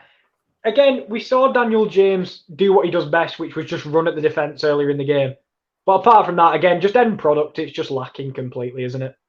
Yeah, he's not the player, in my opinion, that I would want to start. But I think because of Wales' lack of options in attack, he kind of makes it in regardless of talent, if I'm being honest. I would have put in Harry Wilson or David Brooks over him. I think they're better players. But I guess they're just so weak in options up top. Daniel James is always going to make it in regardless of talent. But Mbolo's in here. Brilliant defending at the back by Ben Davies, who does really well to get the tackle. And a chance maybe for Wales to just breathe again. Yeah. And it was a lovely pass from Xhaka. It was well read, to be fair. I couldn't tell if it was Rodon or Davis or Meckham. I couldn't tell, but got a good foot in an Mbolo, because he was in on goal there as well. Was indeed. Chris has put his predictions in the chat for the tournament for himself. He says he thinks France is going to win. Mbappe for Golden Boot. Bruno, of course, for assists. Denmark's surprise package as well. Netherlands' biggest disappointment. And then he's gone Mikkel Damsgaard for ones to watch, which is funny enough, the player I've gone for ones to watch in Rowan's game tonight. So we're all both on the right measure there. And then he's also put Ben Davies is playing for Wales. Oh, sorry, I was thinking of the one who models the Liverpool, sir, Madame Tussauds. Oh, the big centre-back. The forward Preston man. What's that? Oh, it's a yellow for Mbabu. I thought he got the ball, to be honest with you. But I was too busy looking at Chris's comment, if I'm being honest. Vincel Domino's in the building. How do you, mate? Hope you all go welcome along to the stream. Hello, mate. That was a good tackle. It was a scissor tackle, which, again, it's one of them we talked about earlier, Josh, where he gets the ball, and I'm a bit like, oh, he's got the ball, though. But ref will be like, yeah, but it's dangerous, so we're not allowed it. Similar position, this, though, isn't it, to the free kick we had in the first half. And I think Ramsey. No blonde hair this time. Maybe that's why they're not winning. Yeah. The power of the blonde locks is not there. But as you say, they clearly didn't like the Bale one in the first half and the way it worked. This one, I feel, is going to go in swinging. and someone gets a touch, or even if they don't get a touch, it could nestle in the back corner. We've seen that plenty of times when keepers don't know if someone's going to get a touch, and it ends up going in. So we'll have to see. It's definitely suited for a right footer. Don't know why Bale took it in the first half. Oh, as it was in that area. It was in that area. That's what you mean. The quality of the ball was so much better. Really well weighted. I mean, we're just seeing the highlight back now. You can see really, really well weighted. Again, comes towards the path of key for more. If you get a touch on that, you might be saying at least an opportunity on goal. Yeah, and it's exactly what we said we thought they were going to do, is kind of go for an in-swinging ball and hope someone gets a touch on it. But then, no one there. And 25 minutes left on the clock. Still 1-0 to Switzerland. Vince Salamino says tonight, Belgium against Russia. Yes, it is. I'm going to be covering that game about 10 minutes before kickoff. That game should be, I think that's the game of the day. Excuse me. I will never say that because I just enjoy Switzerland. So, but I do agree in terms of Russia are in a spot where I'm like, I don't know what to think about Russia right now, because they are very impressive. As Embolo picks up the ball on the right hand side, he goes to bend one, and unfortunately, again, bends it just a little bit too far wide. But he's been the danger man this second half. Good effort again. Just needed a bit more curl on that. You can see how close it is to going in the back of the net. And, if that had gone in 2-0, 25 minutes left on the clock, I think it would have been game, set, and match. Yeah, it would have been. But unfortunately, the game goes on and there will be a sub. It's yes! The one to watch! He's on. Denis Zakaria. Now, this is interesting because I'm unsure where the creativity is going to come from in that midfield now with Xhaka. I'm guessing they'll move Freuler a little bit further forward, maybe, and have Zakaria and Xhaka in there. But here he comes. Here he is. Denis Zakaria comes onto the pitch. Koshku's not played a great deal recently to probably be as fit enough to play a full 90 minutes out. But Zakaria's on, and now it's his time to shine. We've 25 minutes left on the clock. And what he does bring in the midfield is he brings a little bit more pace. He does. He's one of them where, for Xhaka's lack of mobility and sort of, Xhaka brings a range of passing, whereas a defensive midfielder like Zakaria, I don't want to say like Kante, because he's not anything like Kante, but he's a little bit quicker, can close players down a bit quicker than Xhaka can. I thought that was a free kick then. Referee hasn't given anything in the end, I think. No, I don't think he has. I think it's just a throw-in. Wales protesting it. Now he's not giving anything in the end. But yeah, just seeing what you guys have been saying in the chat. Vince Salamino saying, my team, Belgium, going to show Russia what football is. Chris is saying, of course, dangerous opponent for Belgium. You saw what Russia done at the World Cup 2018. Yeah. The thing is, any time these two sides face off, it usually is a belter, because the last time they faced off was last year, and I think it ended 4-1, I think it was, to Belgium. I think Vince L, you'll know more than I do with that. But Russia are a fun team to watch. And I would say, like, as an outsider for the Golden Boot, Artem Zhuba. Well, this is what I was saying before it got finessed by what's it called. Sorry, I'm just trying to find my charger. Sorry. I was a bit unsure on Russia, because was it a case of they're in the home country, you won't see anything like, a bit like Wales from 2016, that was kind of Russia of 2018. But the thing is, they are a good team, but will they be able to keep up with the likes of Belgium if they're not on their own patch with all their fans cheering them on? So Russia are I feel they're one of them where it could go one or two ways for them. Yeah, I guess tonight there is an expectation on them to win it. The expectation is on Belgium to go out there and win that match. And if they were to get something from that game, then the doors are blown wide open in that group. Massively wide open, regardless of what happens in that game between Denmark and Finland. Of course, I think the big game in that group, if you look from the outside before any games are played, I think the one they will have circled is Russia-Denmark. I think that's the one which will probably be have the most implications on where everyone finishes. But that would be completely disregarding Finland, which you can never do in these tournaments. You can never disregard any team, as we've seen in the past. But yeah, I think they're the games, a bit like this one. They've circled it and thought that's where we need to pick up points. Yeah, I mean, of course, Vinci, I'll say De Bruyne's not available for that first game. He's out, which is a shame because I put him down as golden boot. But the thing is, they've got so much talent in that team. You know, Lukaku, Carrasco, Hazard, Tielemans, Courtois. They've got so many players in that team that are quality players. Yeah. I'm unsure whether I put Carrasco in my fantasy team because he's had a brilliant year with Atletico. And he's another one that... And even... It's weird because he always makes the team. Nasser Chadli always makes the team. And for some reason, turns into a different beast when he plays for Belgium. He's an animal. We love him. Yeah. We love him. Absolute tank. I don't know what he does, but it's whenever he puts that shirt on, he seems to become Eden Hazard. It's literally like Ryan Babel for the Netherlands. I don't know what it is when Ryan Babel somehow gets in the squad all the time, but he does. But he makes it. Yeah, and he does well as... I've got to check now. I don't think he made the squad in the end for this one, which is a real shame because I think we all like a bit of Ryan Babel. Well, this is the how thing, Quaresma and Nani used to always make the Portugal team as well. Yeah, because I remember during the last, I think it was the last Euros or was it the last World Cup where Babel was part? No, they didn't make it to the World Cup, did they? No, didn't make it in the end. Last Euros where Babel was still playing. Right, here we go. I'm looking at the Netherlands team. No, he didn't make it, sadly. That's a real Babel! shame. Berghuis, Cody Gakpo, Depay, Marlon, Promes, Weghorst. There is no Ryan Babel. What a shame. Well, it was I think it was the last set of international friendlies where even Weghorst wasn't called up. And I was like, they called up De Jong instead. And not that De Jong's a bad player. De Jong's a decent player, but you can't not take Weghorst with the season he's had. No. Any player of his quality you've got to take. I mean... You don't score 20-plus goals in the Bundesliga for nothing. Thought we're going to have a chance then for Bale. Another one, Andre Silva. Maybe he'll continue where he left off. And obviously, all the eyes are on Ronaldo, but that could free up the likes of Andre Silva to have an incredible tournament. I know. Hopefully he gets game time because I think he deserves it. I'd like to see two top for Portugal, but the problem is I think they are the team with the most depth.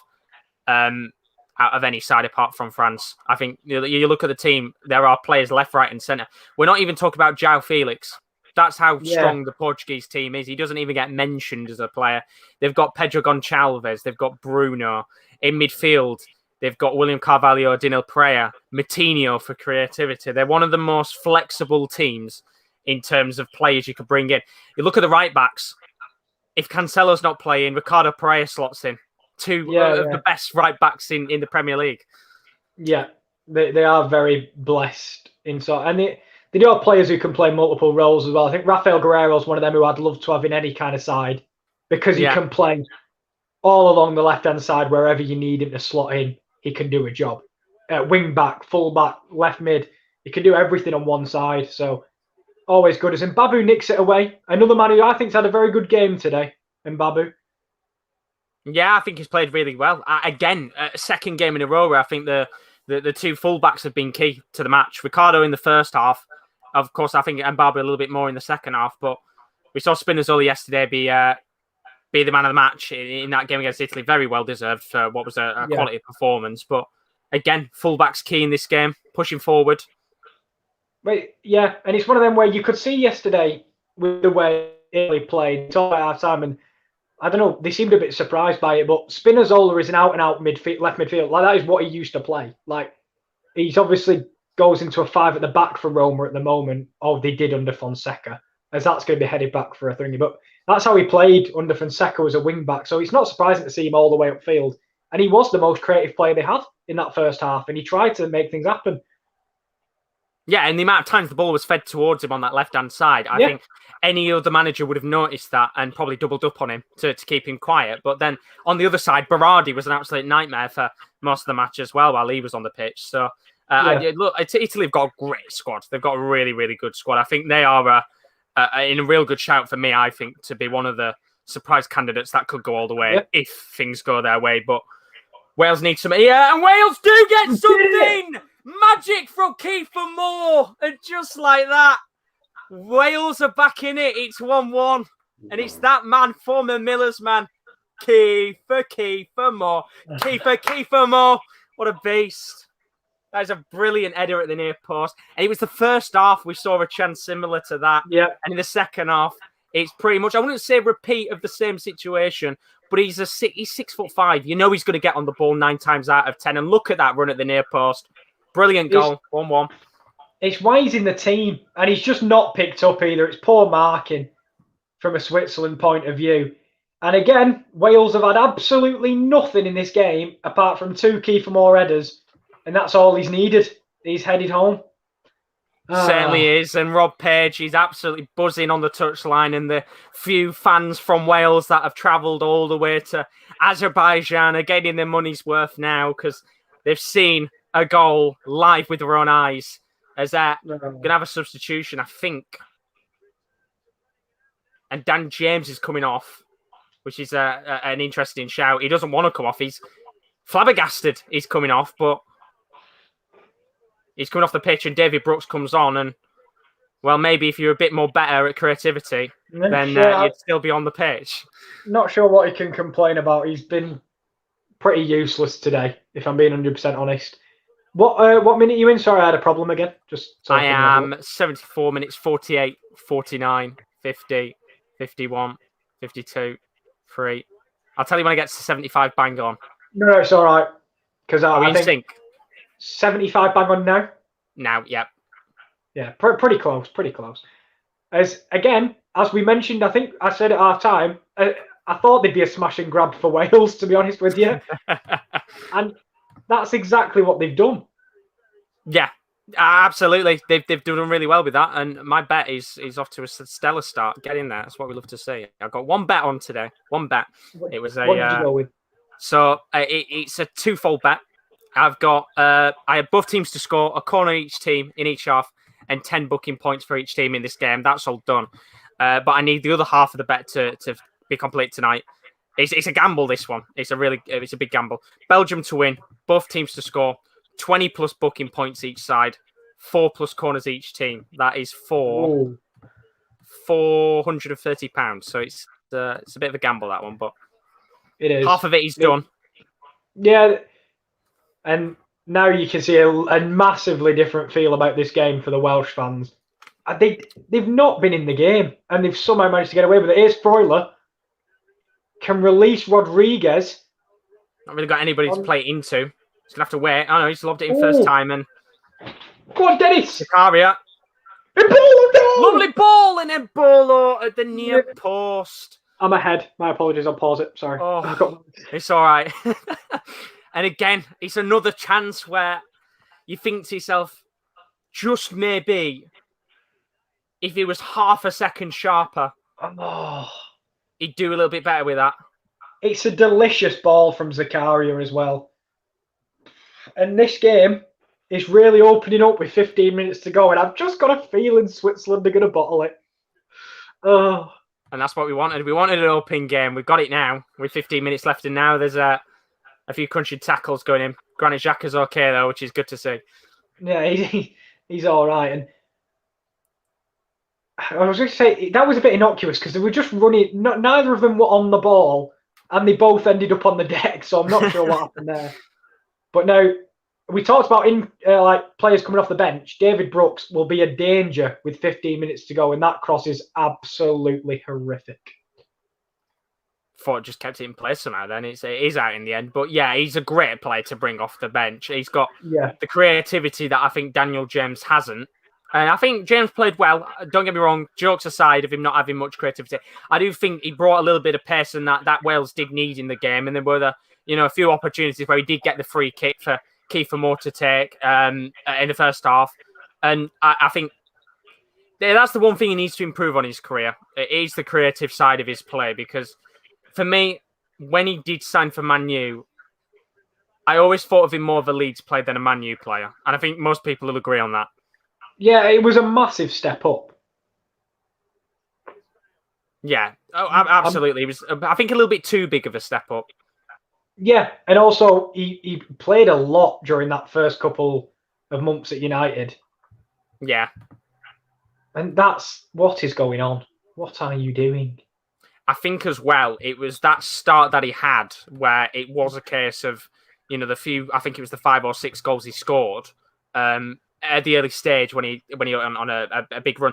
That probably caused him a little bit of a hindrance as well, because everybody was like, right, here we go, we've got a player on our hands. Yeah. The expectations rose, but I do agree. I think end product wise, it's just not there. But his pace is always going to be a danger. Going to be a long range effort here, taken on, and well, that's a speculative one at best from Ben Davies. And 12 minutes left now. If you are a Turkey fan, you are buzzing. If you're an Italian fan, you're delighted, because if it stays like this, it's not good enough for either team. No, it's not, and I'll be very unhappy because Switzerland, I feel like they had this game in their hands, but it's what we said earlier. For them, you always felt at 1-0 it wasn't enough. No, you needed a second. They really did need a second in this game. And it was that first 10 or 15 minutes of the second half where they were riding the crest of the wave, where they should have got that second goal, and they didn't. And I think that Mbabu chance from earlier on in the game, where he did take the shot on, was probably the one chance which I feel like should have been put in. And then, of course, the Mbolo header a few moments ago. Yeah, you had Seferovic in the first half. They've had enough chances to put this game to bed, for me, if you're a Switzerland fan. And credit to Mbolo. I know he missed the chances earlier, but he's been the real live wire in the second half that kind of kicked this game into action, I think, really. Yeah. And credit to Wales, because it did look like this game was going to be out of their hands. They were going to lose it. It was going to be a defeat. But now they've got that goal. Kiefer Moore, we said he doesn't need many chances in the game because he's dangerous with the potent ability he's got. As Seferovic tries to take on his man, he's done really well to keep the ball. Well. Going to play it to the edge of the box towards the path of Zakaria, who takes on the shot. And in the end, it doesn't come to anything. And now Wales will look for the sense of urgency to push forward. Can they push forward? Brilliant defending at the back. That's a Nico Elvedi. Yeah, it's a Nico Elvedi special there. We love to see it. I hadn't said much about him in this game, but I guess you could say that's a good thing to a certain extent. Yeah, he hasn't had much to do, to be honest with you. And I don't think this is a water break. I think this is just... No, it's just getting a swig. But I'm surprised we haven't had a water break, to be fair. We've been 26 degrees in Baku. Yeah. I thought they would have. I'm surprised as well. A real waste of a throwing that. Although they've got it back somehow. Kiefer Moore. Going to play it into the path of Ben Davies, who I've got to say has been very lively in this game. To say he's playing as a left back and centre back at times, he has been on the ball quite a lot. He has. The only... I mean, to be fair, the chances for Wales have been few and far between, but I've got to admit, still, even at this stage of the game, I've not seen anything from the midfield of Wales. The three in midfield, I've not seen them play at all. No, the only thing I've seen was the Aaron Ramsey free kick. And apart from that, Joe Allen, of course, has been... I don't think we've mentioned his name once in the game, which is not really a good thing, because you want a player like him to be on the ball with the creativity. But Bale's going to take the long throw in, going to take it to the edge of the box. There is Joe Allen, funnily enough, which he doesn't get a touch on the ball. And in the end, the throwing doesn't come to anything. It's getting nervy. It's getting very nervy, Josh. It is. You feel there's a sense of one of these two teams is going to probably try and nick a late winner here. And Wales look the more likely of the two right now as Bale comes forward. Ball played in towards the edge of the box, and it was a chance at the near post, which wasn't taken by Aaron Ramsey. Whoa. And it's nervy if you're a Switzerland fan. It's much better play from Wales. I think it was a 1-2 with David Brooks, between Bale and Brooks, and a lovely ball towards Ramsey, who was sliding in at the back post. But it's all right as Seferovic is trying to hold the ball up and gets tackled. Just a second too early with that original ball, I think, for Ramsey, because you could see the run at the near post, and if it was just a second later, I think he maybe got something on that. Here comes Mbolo, though, trying to do well. But, I mean, Ben Davies, brilliant defending at the back. Yeah, it was a weird bit of defending as well, because I've got to admit, it looked like the ball were gone, and then both players ended up on the ground, but it will be a foul for Wales. And with 7 minutes to go, Wales look the more likely. I've got to admit, they've got a second win. Yeah, they've had a second win since the goal. And is this Gavranovic, maybe? Yeah, Gavranovic is coming on. So they are going for it now themselves. Gavranovic, the striker for Zagreb, he's coming on. I've got to take off Seferovic, I think, in this situation. See what you can do in this game. And off is going to come Seferovic. Yep, so Yeah. you are spot on. One player for another, very similar in moulds. Not his greatest game. I've got to admit, I don't think Gareth Seferovic has had his best day today. No. I really do think the chance in that first half, where at the very end, he should have had the goal. Definitely, most definitely. And that is a hell of a pass. And it does get kept in play, to be fair. But it's intercepted by Granit Xhaka.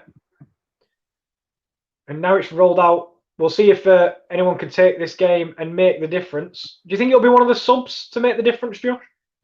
I think so. Yeah, I think there is a good chance, but it all depends because, well, if you think about it, Wales haven't really made many subs of their own. I don't think David Brooks will score, but I think he'll manage to assist, and it's in, and it is a substitute.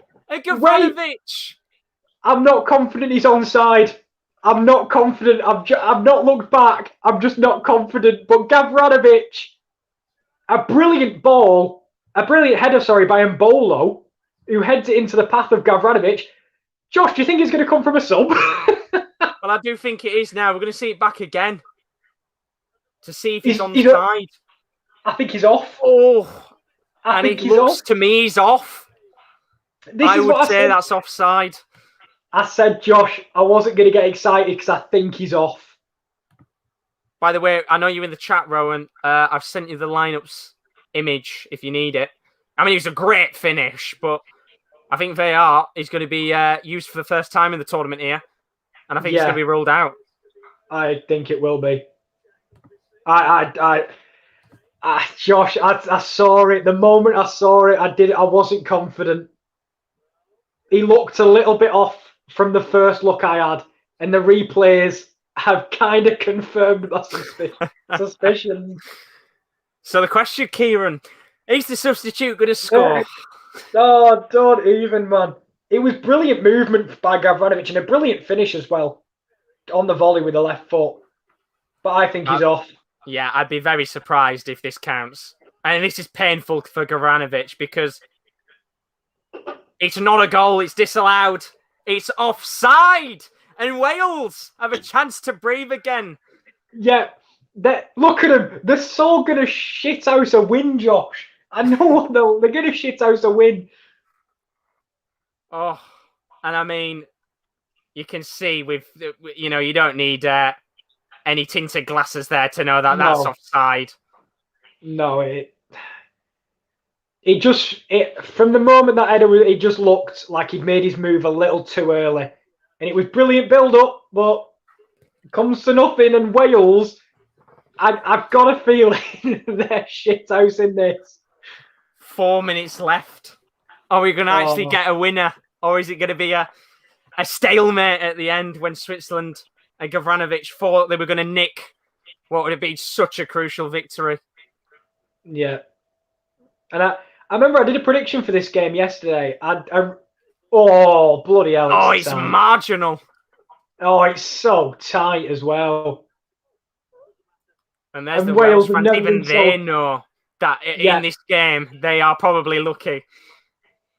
Yeah, they are. This is why I think this game, I still think they've got moments in it. Not long left. Mbolo goes backwards. He's done very well today. I've got to admit, Mbolo as well. Just absolutely brilliant. And I think Gavranovic might be offside again. Still got it. I think he's off. I imagine that would have been 2 goals in the space of 2 minutes, which would have maybe been flagged as offside. Credit to him. I think he's brought more to the game in this last couple of minutes as Gavranovic. Yeah, no, credit to him. He has. I think Seferovic did go a little bit quiet in that last 10 or 15 minutes of the game. And he's brought it to life a little bit here, which is why Wales do need to watch out, because that's twice now where the alarm bells have been ringing for the back line. Yeah. And how much at a time do you think we're going to get as well? Oh, I think there'll be 3. I think we'll get 3. Let's have 4 minutes for a bit of fun. Yeah. Well, no, because I do think I think Wales are going to shit house it. I really do. Because everything about this game has said they should lose, and for some reason they're still in this game. As it's flicked on.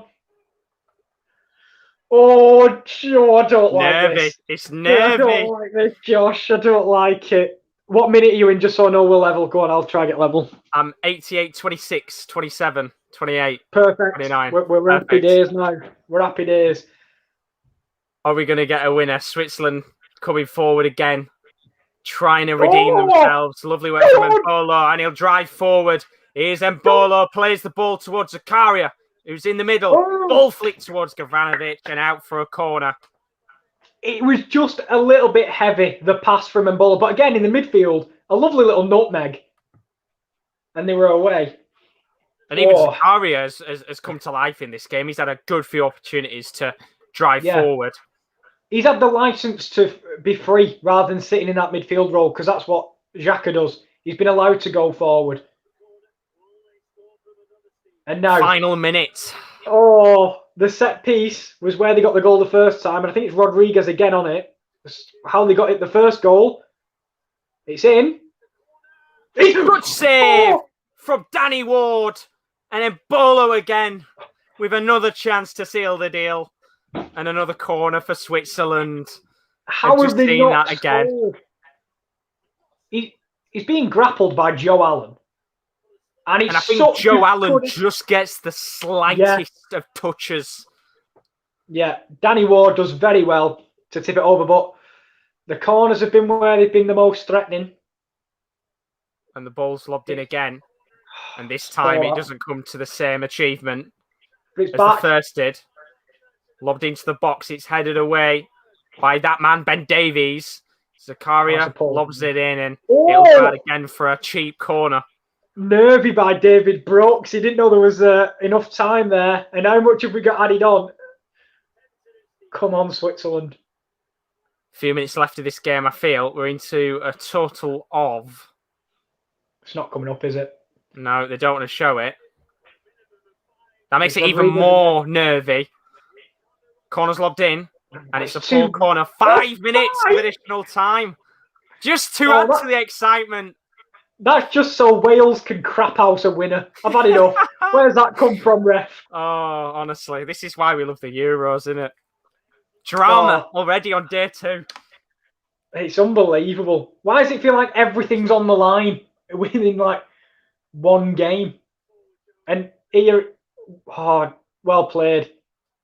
And Switzerland will come forward again. And Barbu, ball just kept in by Zakaria on the right. Going to play it into the middle. Granit Xhaka, dinked ball towards Mbolo, doesn't get to him. No. And now a chance for Wales to break forward. Brilliant defending from Mbabu at the edge of the box. Plays it into the path of Gavranovic. Brilliant save from Danny Ward. What a save. That is a match saver. But it's flagged as offside anyway. Doesn't matter. And Gavranovic must be the master of the offside flag. Because that was an outstanding save. It's time. And that's a marginal decision again. What a save. Unbelievable from Danny Ward. And doesn't mean anything in the end, but going to have a change. Ethan Ampadu. And Wales are quite happy to take a point here. No, Josh, they are in prime shithouse position right now, and I don't like it. Well, they're taking off the creative midfielder for a defensive midfielder / centre-back. Oh, Jesus. In Ethan Ampadu. Didn't have the greatest of spells on loan at Sheffield United from Chelsea. No, didn't really manage to get in the team very often. 2.5 minutes. Halfway through. And it's just mad, isn't it?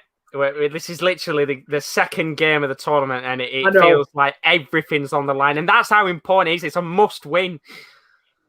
Yeah. What a shot that was.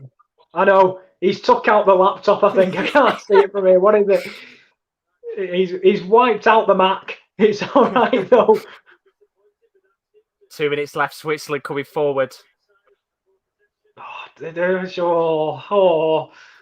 Just gets to the point where I'm so nervous I just make noises instead of speaking.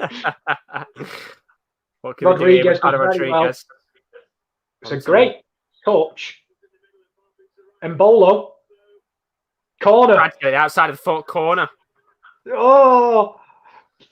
Get that ball on the corner flag and get it taken quickly. A minute and a half left. It's Rodriguez again. His crosses from the right have been much better when they're in swinging, but hopefully he can get an outswinger right here. Someone like Fabian Schär or Kanji, we've seen what they can do from corners. Ball's lobbed in. Does eventually land at Elvedes. Back post again. Oh, shit. Into the hands, and that might be it. Nice. I know. Again, just noises from me there. Sorry, John. There's no analysis anymore. It's just noises. And Wales, I think, are quite happy here to take their time with 45 seconds left. I mean, most of the additional time has been with Switzerland. Yeah, it has. And they might have one more chance if they're lucky, because they need to get that ball up the pitch and fast with 30 seconds left. And they're going to go all the way back to Jan Sommer. They might just have to hoof this long. Yeah, I feel that's going to... Oh, no, look, this is the thing. They're destined to play out from the back. They love playing out from the back. Finally, they go long. And there's no one there. And surely now... Gareth Bale, with 10 seconds left. He's got two defenders on him. Tries to take on Alvedi, and it's brilliant defending. And surely that'll be that. No, they'll have one long throw, and I think they're going to snow. It's got to be over now. He's knackered. But he's going to have one more throw in, maybe. Come on, ref. I mean, this would be quite dramatic if we were to get a late goal here, but... Last chance saloon, Ben Davies. It's going to be taken short. It's looking like. Yeah, it is. And that is that. That's it. That's Full it. time.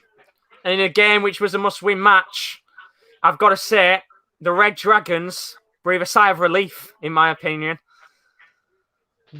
I think they are probably thinking we're quite lucky to get a point in that game. Yeah, I think smash and grab is exactly what they've ended up doing. I think they were second best all game long, apart from a little bit of spell where they rolled the momentum. And you can tell the difference in the fans. Switzerland looked dejected. Wales are absolutely buzzing to get away with a point. And I tell you what, Josh, a bloody brilliant second half. A really good second half. 100%. Made up for what was a pretty dull first half. I think we had chances in the game, but as I said earlier, we needed that first goal to set the momentum of the match. And ever since that goal went in from Mbolo, it was a really enjoyable second half to watch. And I think both teams will be devastated. Turkey will be the happiest of the sides because they're now well and truly back in the race for the chance to get out of the group. And it's what we said before. You know, when the original group was drawn out, when we did the show for it, this group was not easy to predict because these three teams in Wales, Switzerland and Turkey are going to keep each other quite close throughout the whole of the 3 match days in the group. Yeah, you're absolutely spot on, mate, to be honest with you. But when we look at from the outside looking in, I think both teams will be, especially Switzerland will be disappointed. But I think now these teams are going to have to look to get something against Italy if they can. And that's a tough ask within itself. The rest of this group is teed up very, very nicely. But unfortunate, and got to admit, Josh, if you was to give him man of the match, I'm giving man of the match to Mbolo. I think he was absolutely brilliant that second half. Yeah, I think if I was to give man of the match, it would have been either Mbolo or Mbabu. I think both of them played really well in the game. I think Ricardo Rodriguez was a shout in the first half, but he simmered off a little bit. I just think it was one of those games where it's a shame none of these two sides were able to take it by the scruff of the neck and win the match. But you can see the squad unity. I think they're all probably looking right now and thinking, fuck me, we're very lucky that we got a point there. But Gareth Bale, of course, the man you'd expect to lead the team and take the talk. As Weaver's put in the chat, Mbolo should be looked at by mid-table Prem clubs. You're not wrong. Like, in terms of, he could do a job. And to be fair, I'm kind of a bit worried about Gladbach news at this point with the amount of players that I've seen linked away. But He's a very good, and we've seen today, Josh, and I don't want to repeat it more than I've repeated it already. It's what I said at the start of the program. He will excite and disappoint within 10 seconds of a football match. He's that type of player. So we'll have to see. They just lacked a real goal scorer. Like if they had a real elite finisher, they would be lights out today, unfortunately. Yeah, they do need a world-class player, and that's something that I think, unfortunately, they haven't got. But a good result in the end. You can see, of course, all the Wales fans celebrating what is a fairly big point, you've got to admit, still. Even though that didn't win, it's a very valuable point to get at this early stage of the campaign. And don't forget, we've still got more games to come today. As you can see, it's only the beginning of what is the beginning of the triple headers of Euros matches over the next few weeks. Wales, Switzerland, all done now. 1-1 draw there. We've got Rowan coming up in about 50 or so minutes' time. For Denmark, Finland, we'll go through the lineups in a second for that match before we head off. And then, of course, Rowan will take you through everything with that game in under an hour. And then I'm back a little bit later on tonight from about 10 to 8. We'll talk over the other two games that we've watched earlier today. And then, of course, that big match, Belgium v Russia, should be a belter of a game to end what is the first day of triple header action. But as I said before, the lineups have just actually come out for the next match of this afternoon. Denmark taking on Finland. So what I am going to do is I'm going to take that screen off for now and very quickly show you guys the lineups for that game. So I'll take that off the screen for you. And these are the lineups for that match. Denmark with a 4-3-3. They've got quite a strong squad, I've got to admit. Again, another one of those teams that I feel that maybe lacking a world-class player, but they've got talent left, right and centre. Yeah. Christiansen and Simon Kjaer, two of the most informed centre-backs in European football, alongside the likes of Christian Eriksen, Højbjerg, Martin Braithwaite, the legend, is in the team today. And then, as you can see as well, with Finland, not necessarily as gracious in terms of the amount of world-class players they've got, but Johan Piampolo and Teemu Pukki up top should be quite interesting to watch. In terms of that game later on, Kieran, Denmark-Finland, what are you feeling for it? I think Denmark will have a little bit too much for them in the end, and I think Denmark will pick up the 3 points. I'll go with 3-1 Denmark. But I will say, Josh, you've chosen a ones to watch that isn't playing again. Damsgaard not in the starting 11. Typical, innit?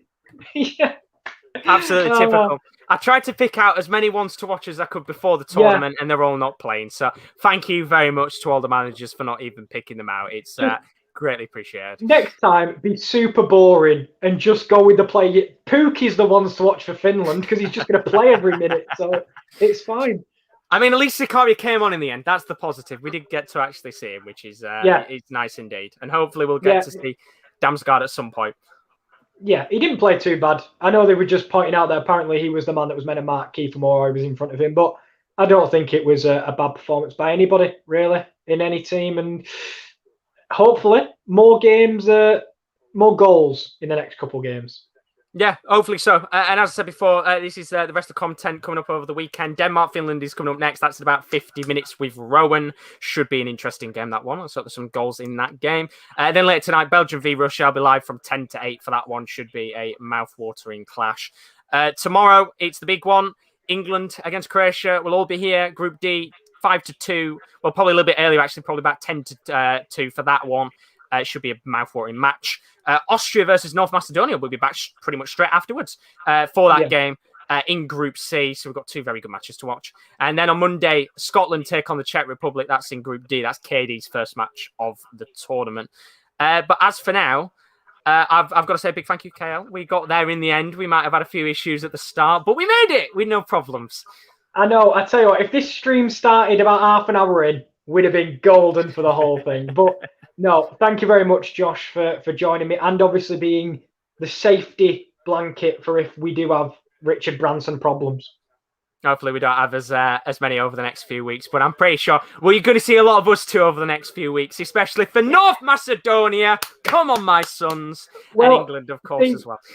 That's going to be a rivalry because I want Austria to win because obviously Stefan Leiner. So tomorrow, fisticuffs, punching them. There you go, across the camera. There we go. No, Partners in crime at 2:00 and then rivalry at 4. That's how it's going to work. Yeah, exactly. No. They'll be all smiles until 5.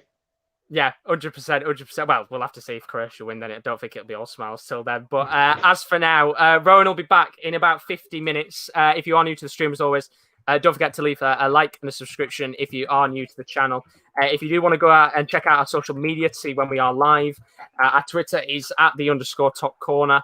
And our Instagram is _sportscorner_. You can go on there and, of course, check when we do go live, as well as check the lineups for each match. But as for now, I'll be back at 8:00 tonight for Belgium v Russia.